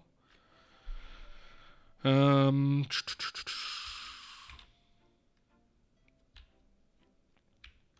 got to be above this. So that's our semaphore wait, which is what I'm thinking we're probably going to wind up having to use. Here's our mutex, which, speaking of which, we're probably we might want to account for work being added in the middle of a thread already executing as well, right? So we actually need to add a mutex there to account for that. So we have kthread create destroy. We can detach it, cancel it, or check if it's active. But we don't actually have anything here to wait for that to complete. And I think we might just maybe use a semaphore for that. I haven't really decided. Fozzle, please. Yeah, fozzle. Please fozzle. I appreciate all the fozzles. I'm probably going to have to make a Twitch emote for that now. If you guys have any idea what a Fossil emote would look like, let me know. I'll add it. Incidentally, if you guys think of any ideas for like point redeems or anything like that, feel free to either drop them in chat here or go over to the Discord server. Fossilage. That's a good one.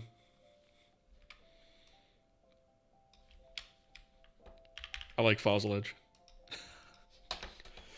I am totally going to write that one down, actually. That's a good one.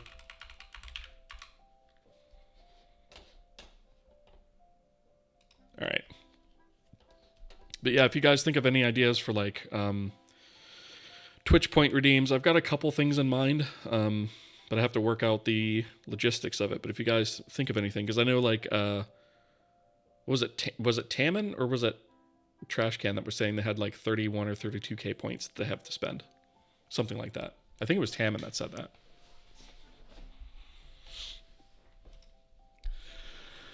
All right. So when we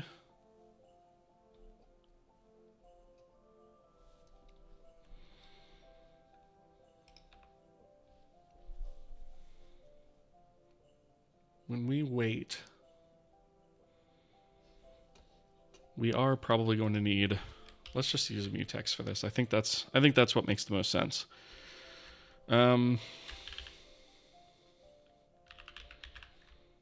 Worker thread. So we'll put in a semaphore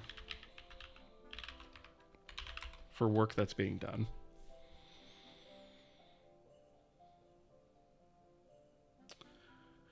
And basically our semaphores have signal and wait, right? And so every time we call wait, it decreases the internal semaphore count by 1. If that reaches 0, then it actually blocks the thread. And then signal increases that by 1, that internal counter, right? And so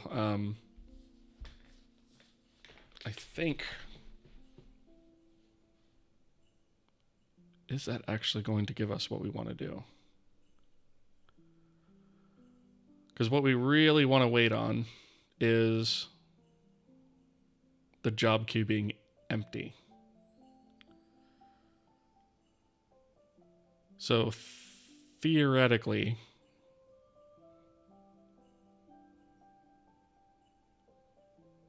I would need the opposite, right? 500k points pseudo RMF RF. That's hilarious.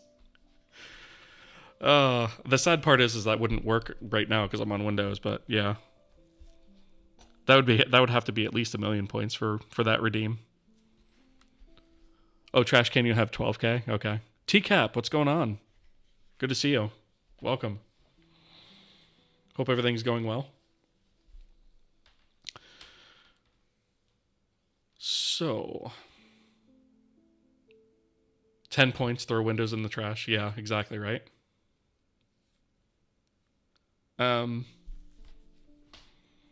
Yeah, actually, so speaking on Linux stuff real quick, right? I was actually going to switch back to my Arch installation, except I'm again having GPU driver issues on that. And so I think I'm actually going to hop to a different distro for a while, because I've heard a lot of good things about Pop! OS working really well with NVIDIA. So I'm going to give that a shot for a while. And I'm going to try that and see how that works. And I'll try streaming from that and see where we get. This was typed from a Windows PC, lol. Yeah, exactly. That's awesome. Yeah, it's good to see you, TCAP. Welcome. Appreciate you stopping by. 100 points, say Microsoft is your favorite. Oh, why would you do that to me? Pop! OS has an exclusive image for NVIDIA users. Yeah. You can vouch for Pop! OS? Yeah.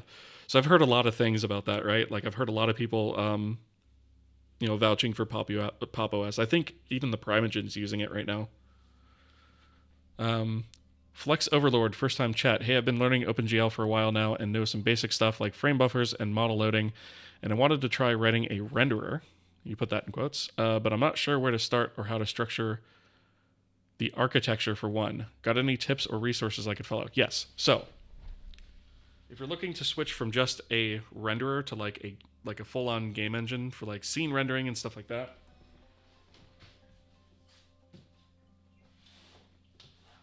the single best resource I can recommend for this, let me make sure you can actually see it, is Game Engine Architecture by Jason Gregory, right?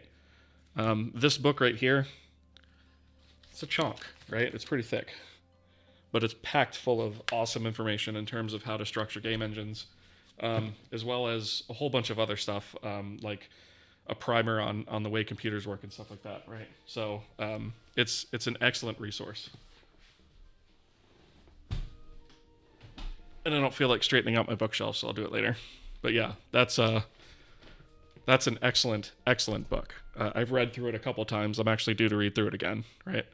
It's a bit like the Vulkan spec. You have to read through it several times before you understand all of it, right?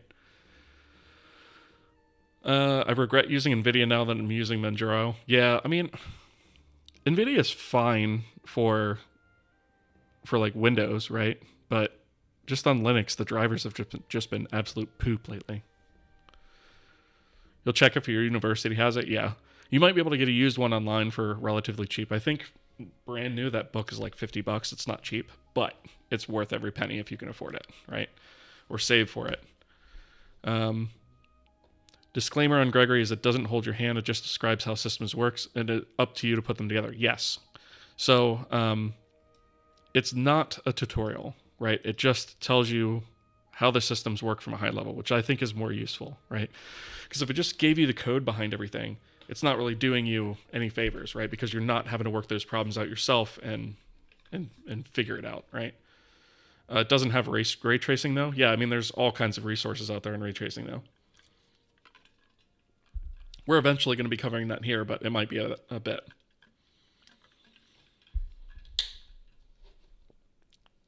That's the reason you bought a AMD RX 5700 XT a few years ago. Yeah, at some point I'm going to have to buy one because I have outstanding bugs in Kohi that are AMD specific, unfortunately. Because a good thing / bad thing, depending on how you look at it, I guess it's more of a bad thing, is the NVIDIA drivers will just let you do things on Vulkan that aren't technically always valid, and it just kind of lets you get away with it. Whereas AMD is a lot more strict, right? Even today, AMD's ray tracing cores aren't that big of a deal. Yeah, I mean, I don't know. I haven't tried ray tracing on an AMD card yet because I don't have one, but you need to write a book so you can recommend after every Fosler question. Yeah, that's a good point. I've thought about writing a book, but where am I going to find the time to do that, right? And develop an engine, right? I wish. You got a 2060 Super, and even though it has ray tracing, it's almost unusable. I have a 2080 Super, and it's pretty good. I can't speak for the 2060, though. What sort of issues am I having with VK on AMD? I think it's mostly... There was a couple bugs that were reported. Let me see. Let me just pull this down real quick and go to the repo. There was 2 things that I can't actually fix because I don't have one. Let's see. It was this one, which is kind of a nasty one, right? So it has to do with the min image count and using specifically Mesa drivers with an AMD GPU. Basically, it changes this min image count to I think 5 or something, and it's like hard coded in the driver, and that causes all kinds of issues. And then, what was the other one? I think it was. The other one was considerably older. I think it might have been this one.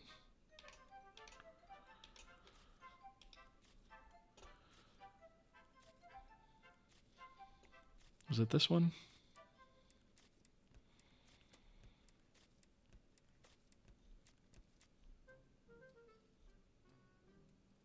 No, I don't think it was this one. There was another one that had to do with our pick shader. I can't seem to find it right. Oh, this one right here. Image pixel buffer copy fails to copy correctly for AMD cards. So this was reported by an AMD user. This was a feature that isn't currently active in the engine. But basically we were doing pixel perfect picking, mouse picking. And essentially when we were doing one of the copy operations, I guess it wasn't working correctly. So this code is kind of disabled right now, so I can't even really test it. But yeah, it's been a long-standing one. Those are the two major issues. And I can't reproduce them because I don't have an AMD card, unfortunately. Okay, so you face the same issue of high min image count on your laptop's integrated iGPU, which happens to be AMD. Yeah. Was it 5 by chance? And were you using Mesa drivers on Linux?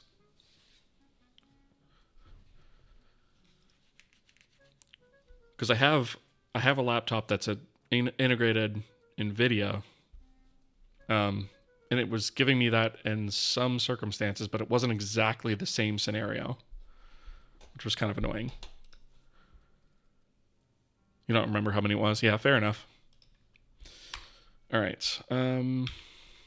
Where was I? So we need to essentially wait. We need to wait on this thread. Essentially when we have any work to do. Maybe let me look one other thing up.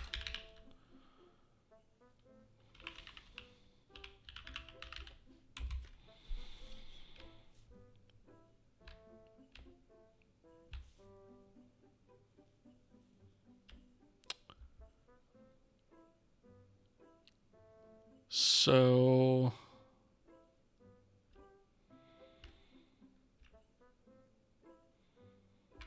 essentially what we need to do is we need this function to wait for all work to be complete on the thread that's passed here before returning. And my first thought behind that is maybe we need to use a semaphore, but now I'm kind of leaning more towards we might not want to do that.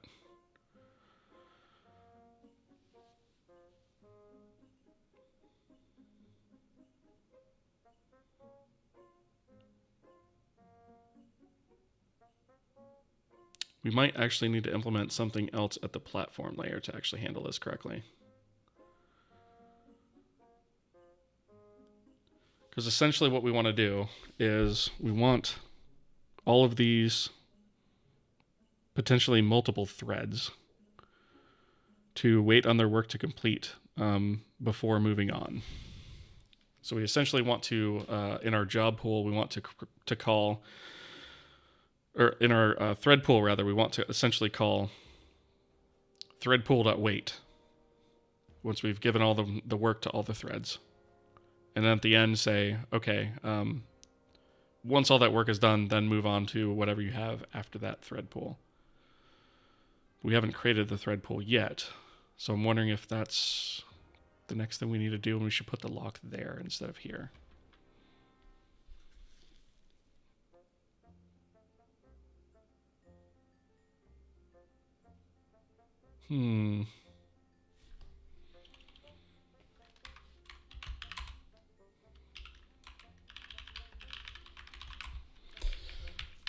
So this,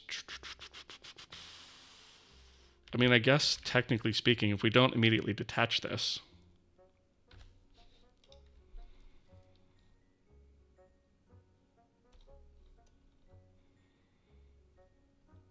where is it?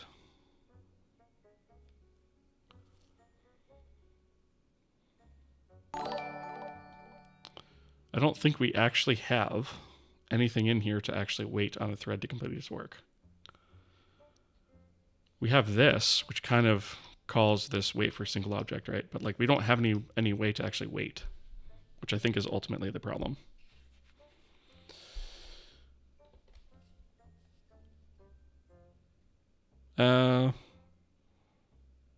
Is that Buryan Nowski? I hope I pronounced that correctly. Thank you for the follow. Appreciate that. Welcome. Let's see. Question. Is this only with Mesa drivers or even on Windows? I think the first issue that we talked about was only with Mesa drivers.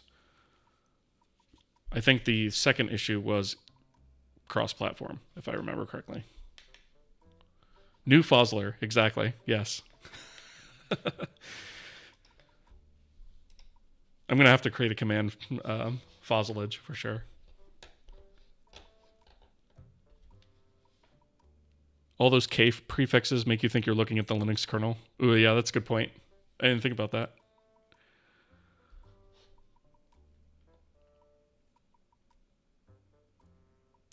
I know that on Windows, the min image count is 1, while on NVIDIA, it's 2. Yes. Yeah, mine is always 2. Because it wants double buffering. Like, I don't know why you would do 1. But yeah. You keep thinking they're all enums. Yeah. Got any books or articles on API abstraction layers that you recommend? API abstraction layers. That's a good question, actually.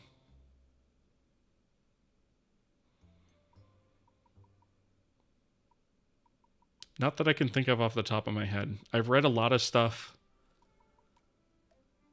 over the years, and I'm trying to think where some of that stuff is. Like, I did a lot of reading on... I did a lot of reading about, like, the way that Doom... Like, I think it was the Doom 3 engine was architected with a renderer front end and back end, which is kind of where I got the idea here. You'll even see traces of that naming scheme, like, in here. Like, if we look at the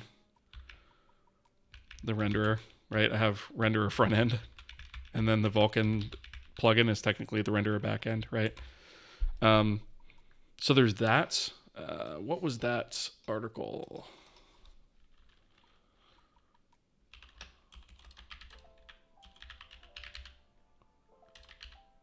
Let me see if I can find it real quick, because there was a decent article about that in terms of rendering APIs. What was it? Was it the...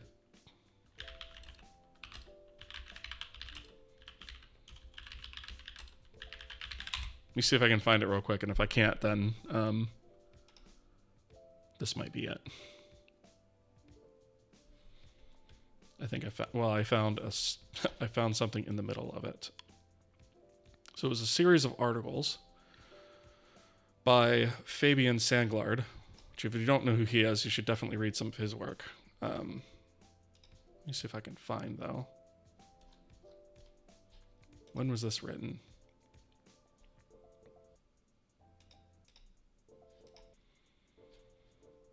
That's 3 of 6.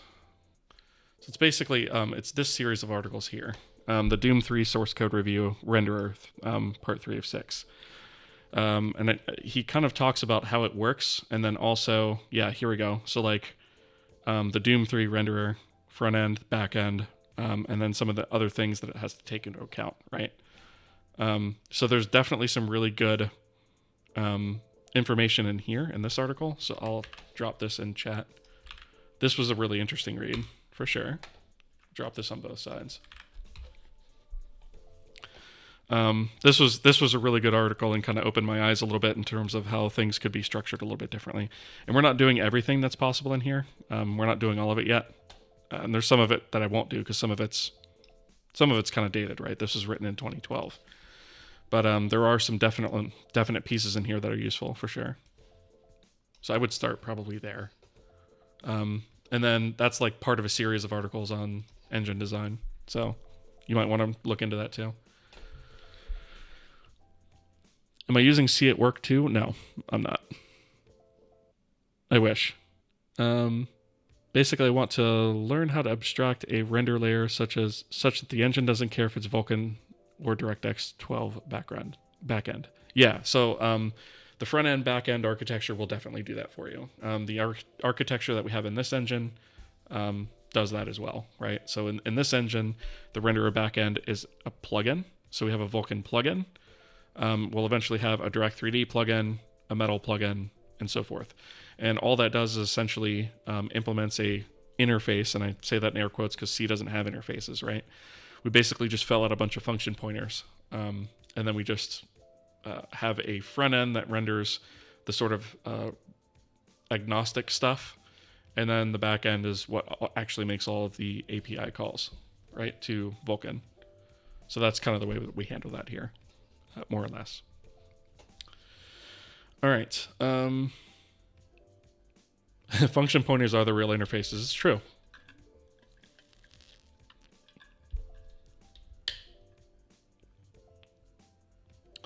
Are you in games or question mark? I recently left games, mostly Unreal stuff, and I'm now doing embedded, so I get to work with C all day. Nice. Been pretty happy so far. Yeah, so my day job has varied over the years, right? So I did do games for a day job for about 5 years. And then I left that because I got tired of working 70-hour weeks. And I went on to write medical software for a bit, which was sort of a mixed bag of tech on that. And then most recently, I switched to writing a web-based 3D room planning application, or I should say suite of applications. But I recently got laid off from that position. So at some point, I'll be able to tell you exactly where I land. But obviously right now, I don't have a landing point on that. But yeah, I moved away from games as my day job just because I got tired of working 70-hour weeks for, the standard salary. We weren't paid overtime or anything like that, and I got tired of it. And that was on top of almost 2 to 3 hours of commuting a day. So yeah, I got tired of it, right? No, you're not pressing at all. It's totally a valid question, right? Yeah, absolutely. Industry is tough. Yep, it is for a lot of people. Absolutely. Yeah. And that's the thing to realize about being in game dev is typically speaking, you're critically underpaid, especially in AAA and stuff like that. They tend to not pay what you would make programming elsewhere. So it really depends on where you want to land, right? You can still make a good living doing it, but you're not going to be making buckets and buckets of money unless you tend to be towards the top of that. And then you're probably not going to be writing as much code. So it depends on,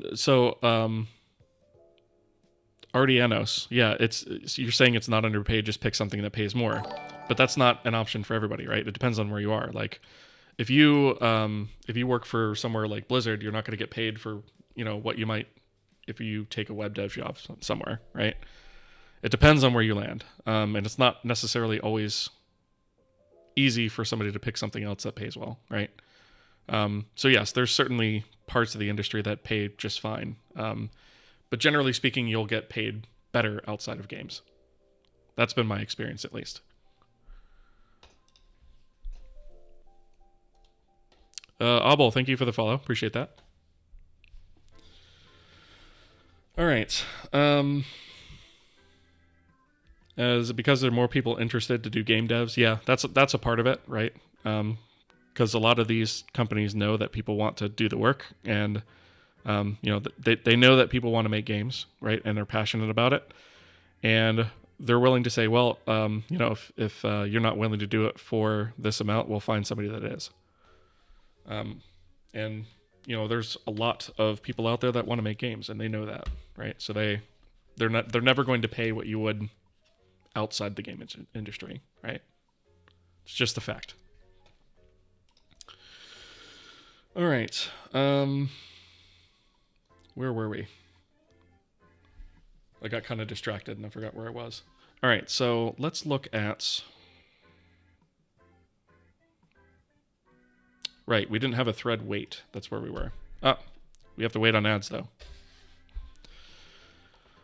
So we have a just a quick 90-second break for ads. We're served those on Twitch every half an hour, right? So I know on the YouTube side it works a little bit differently, but on Twitch we're served up to 90 seconds of ads. So I take that time to hydrate and whatnot. Try to give my voice a few seconds of a break, and then we'll get back to it.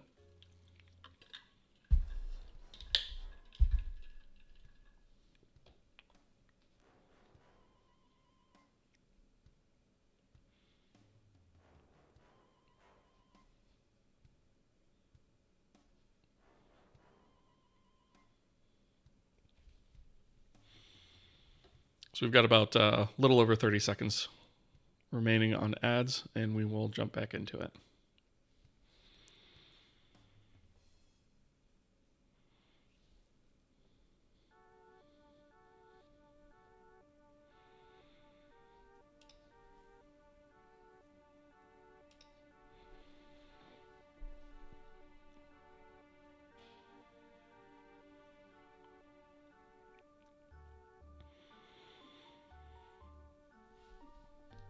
Almost done with ads.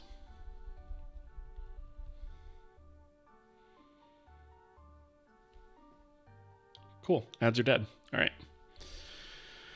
So let's put a k-thread wait in here. It's going to be pretty similar to this function, I think. So I'm actually just going to take a copy of this guy.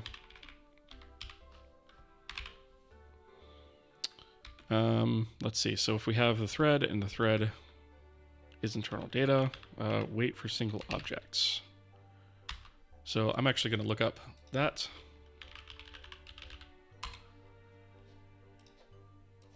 And let's see what this does, because I don't exactly remember.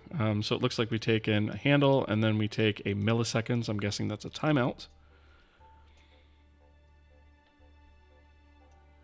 Timeout interval in milliseconds. Do we have a infinite? Yes, we do. Okay, so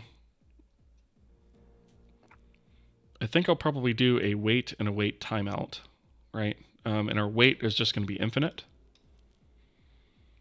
And then if we want like a wait with a timeout, we can have a separate function for that. So, so in this case, we're going to say infinite,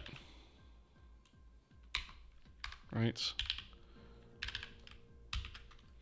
And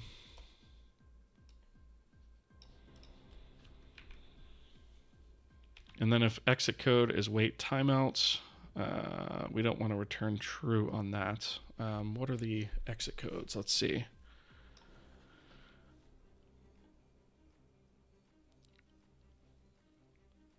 So wait abandoned, that's going to be a fail.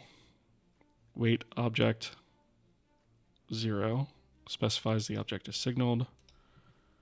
So basically, as long as we get, I don't see us getting a timeout on this. We probably should look at this one. I'm thinking this is what we should look for. Anything else, I think we're going to consider a failure. So wait object 0.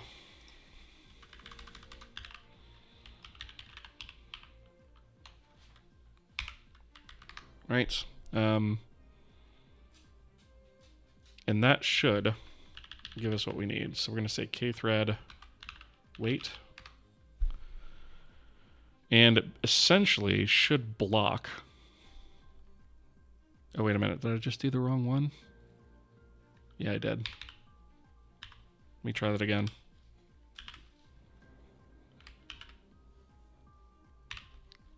We want this one. This should be wait, right? So infinite, and then instead of wait timeout, it should be object 0. So this should technically block. Okay. So in this case, we should have, oh, you know what? This doesn't exist in the, let me make the other version of this, the timeout version.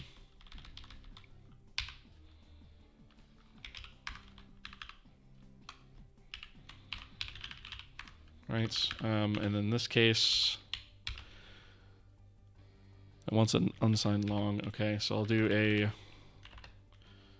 U64 wait ms. And in this one, we'll do wait ms. And then if we have this, or exit code wait timeout, then we return true. Otherwise, we return false. All right, so we need to put these in our platform layer. So we need kthread. We're going to put that, I think we put it right here in code. So get rid of that. Export these.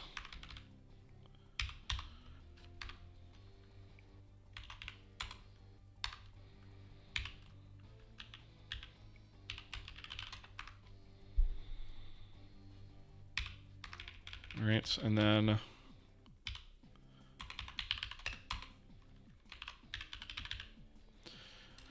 let's see. Waits on the thread work to complete.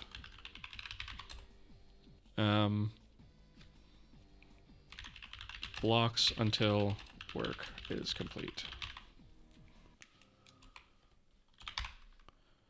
And then we have param thread a pointer to the thread to wait for, and wait ms the amount of time in milliseconds to wait for before timing out.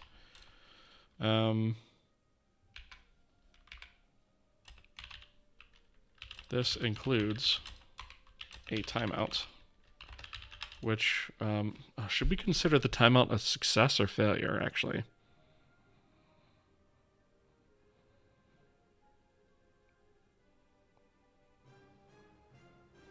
I'm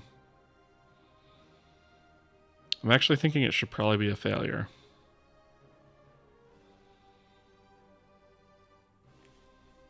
Yeah, timeout is a failure. I tend to agree. Yeah, let's change that out.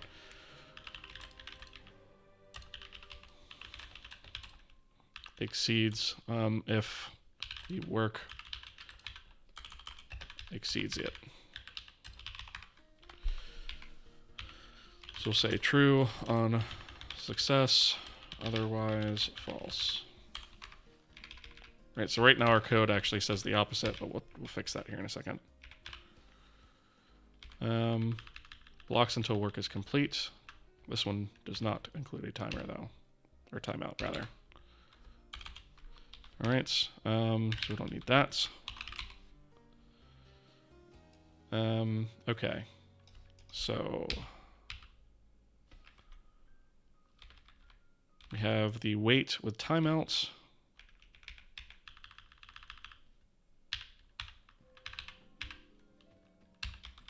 And we'll say else if that's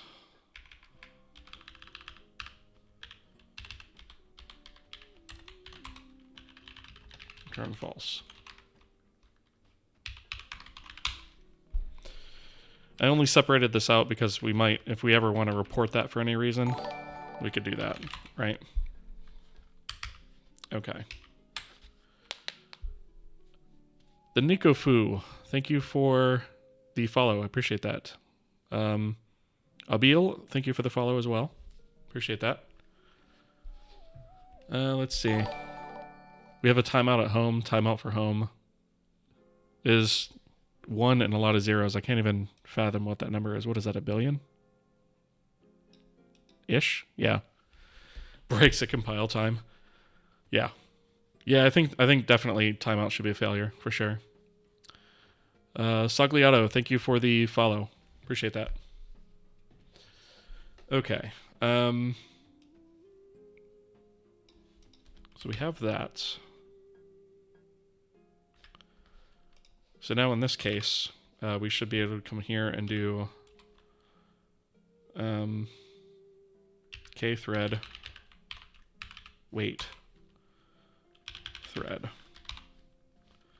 And we can return the value of that, actually.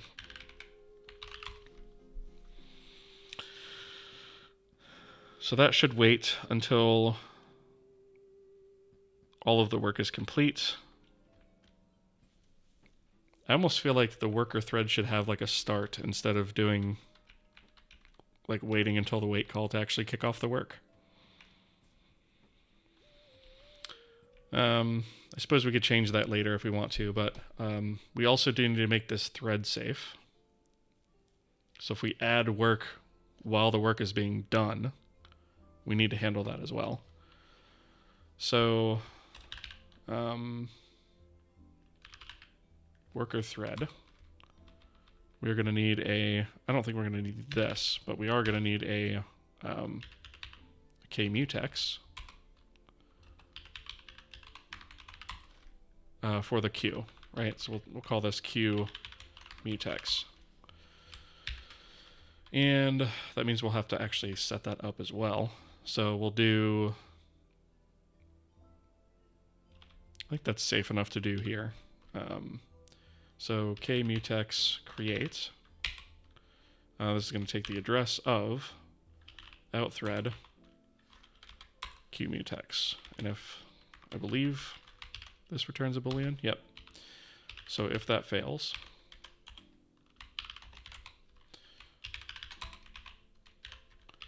fail to create internal work queue mutex for worker thread. Okay, so we'll bleat about that. We'll also need to do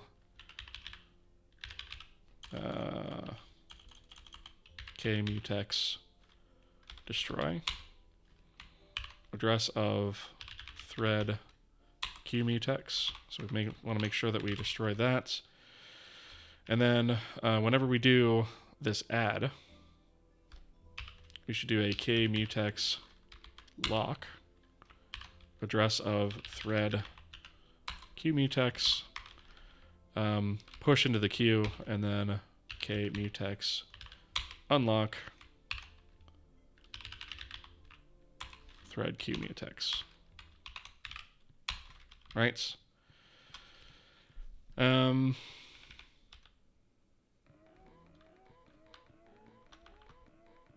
this needs to be thread.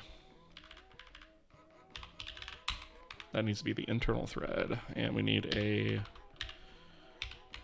address of that. Okay. Okay, so we need to do that there. And we also need to do it in our work loop up here. Technically, we should probably also do it outside this while loop, right?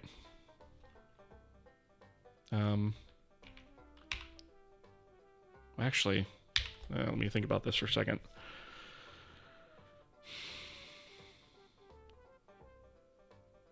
Technically speaking, it should happen on every iteration, even when we check this. So we need to put this here, there.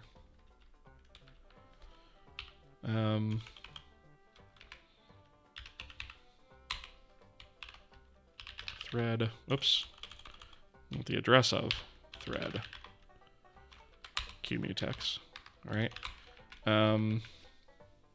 But this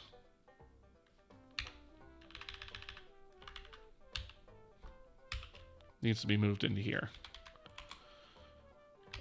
So we'll say if element count equals 0, we need to break. Right, and in this case, actually, we're going to need to do a mutex unlock right there. And then this is going to be a while true, right? Because we don't want to have an issue here where this is wrong because we don't have mutually exclusive access, right? So like, so we lock this, check that. If it's 0, then we unlock and break. So that'll shut down the thread. Otherwise, we actually pop work off of the queue, then unlock, then process that work. Okay, that should be good. That should be good. Okay. I think we've covered our bases on that. Let's see. Let me check on the chat here. When writing APIs, I usually keep my own enumeration of result type. Usually success, failure, and timeout. Yeah, exactly. I may have to do that instead of just a Boolean, right? Let's see. I think you'll have a locked mutex that the function fails and worker thread add.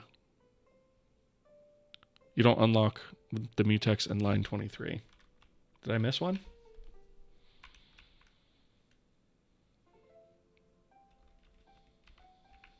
Oh, yep, you're right. Yeah, right there. Yep. Good catch.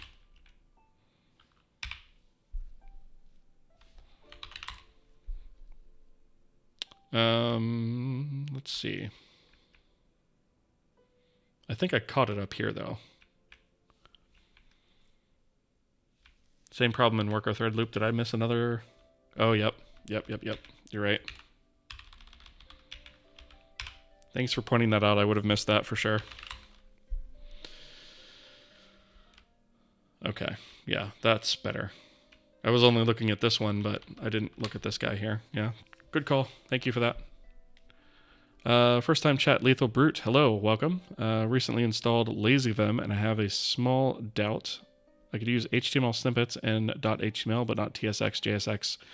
It's a fresh LazyVim install, by the way. So what are you asking, I guess?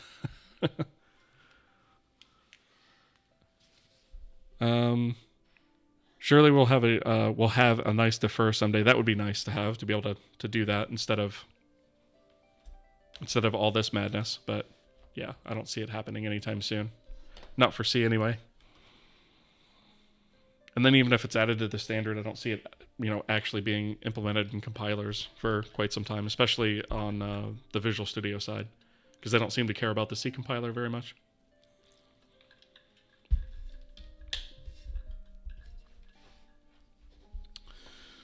Okay.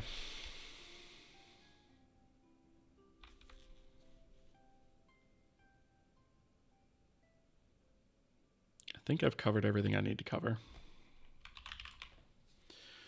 So I guess we can touch on usage really quick. Need a K finally clause. I mean, I'm not really using like try catches, right? I mean, I suppose I could have one like for cleanup and stuff like that, but I usually just use a go-to for that kind of stuff. Yeah, just for cleanup. Yeah. So like usually if I have let me see. So I guess you know what? Yeah. So like I guess here, theoretically speaking, like if that fails, I would want to, or if this fails, I would probably want to clean this up, right?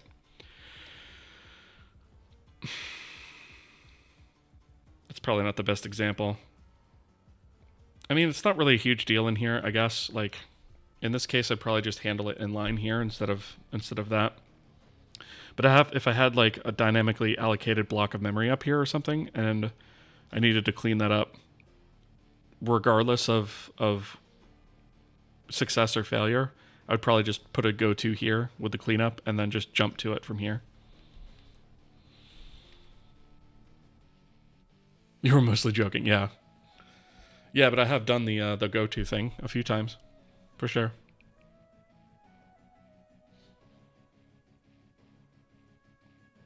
Yeah, go to is actually I've used it a few times. So yeah, like when we're doing our shader cleanup, right? So if we have an error here, I jump down to this to clean up all of our stuff, right?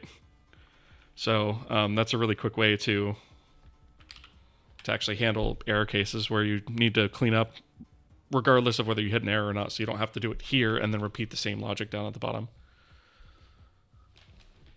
So that's usually what I use it for, is situations like that.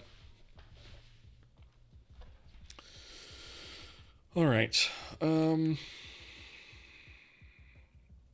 As much as I would like to keep going, I actually really need to take my dog for a walk. So I think I probably need to do that before it gets like dark outside and all that stuff. So I think this is probably where I'm going to call it for today. I will check in this work that I have so far though, into the branch. So this is what we've changed today.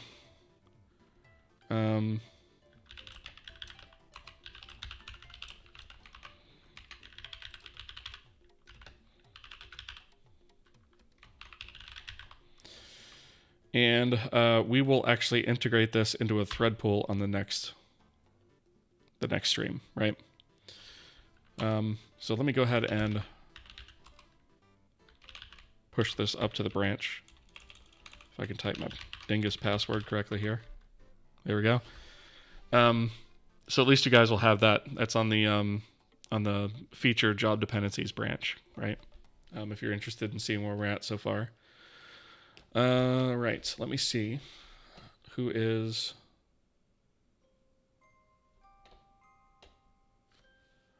Oh, defer was proposed for C23 but rejected. Okay, I haven't kept track of that. Yeah, that would kind of be an interesting thing. Like, that would be worth upgrading, in my opinion. Most of the time it's really not, but let me see. Let me see who is on and what peoples are up to. Let's see.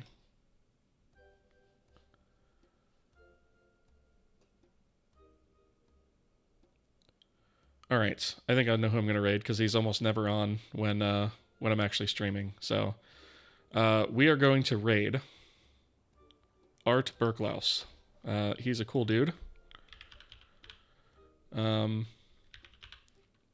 He has a stream where he is, well, right now he's actually making his own art tool in C from scratch, and he's using that art tool to make his game, which is also written from scratch in C.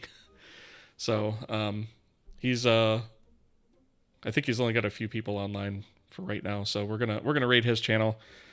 He's a really cool, chill guy. Great to talk to and stuff. So I'm gonna raid his channel. And as far as you guys over on the on the YouTube side, I'm going to just drop a link to his stream over here. So anyways, if you guys haven't already, I would ask that you just follow me here on Twitch or on YouTube. The follows definitely help me out. And yeah, I will see you guys on the next stream. Thank you guys for joining, and I appreciate it. And I'll see you guys later. See ya.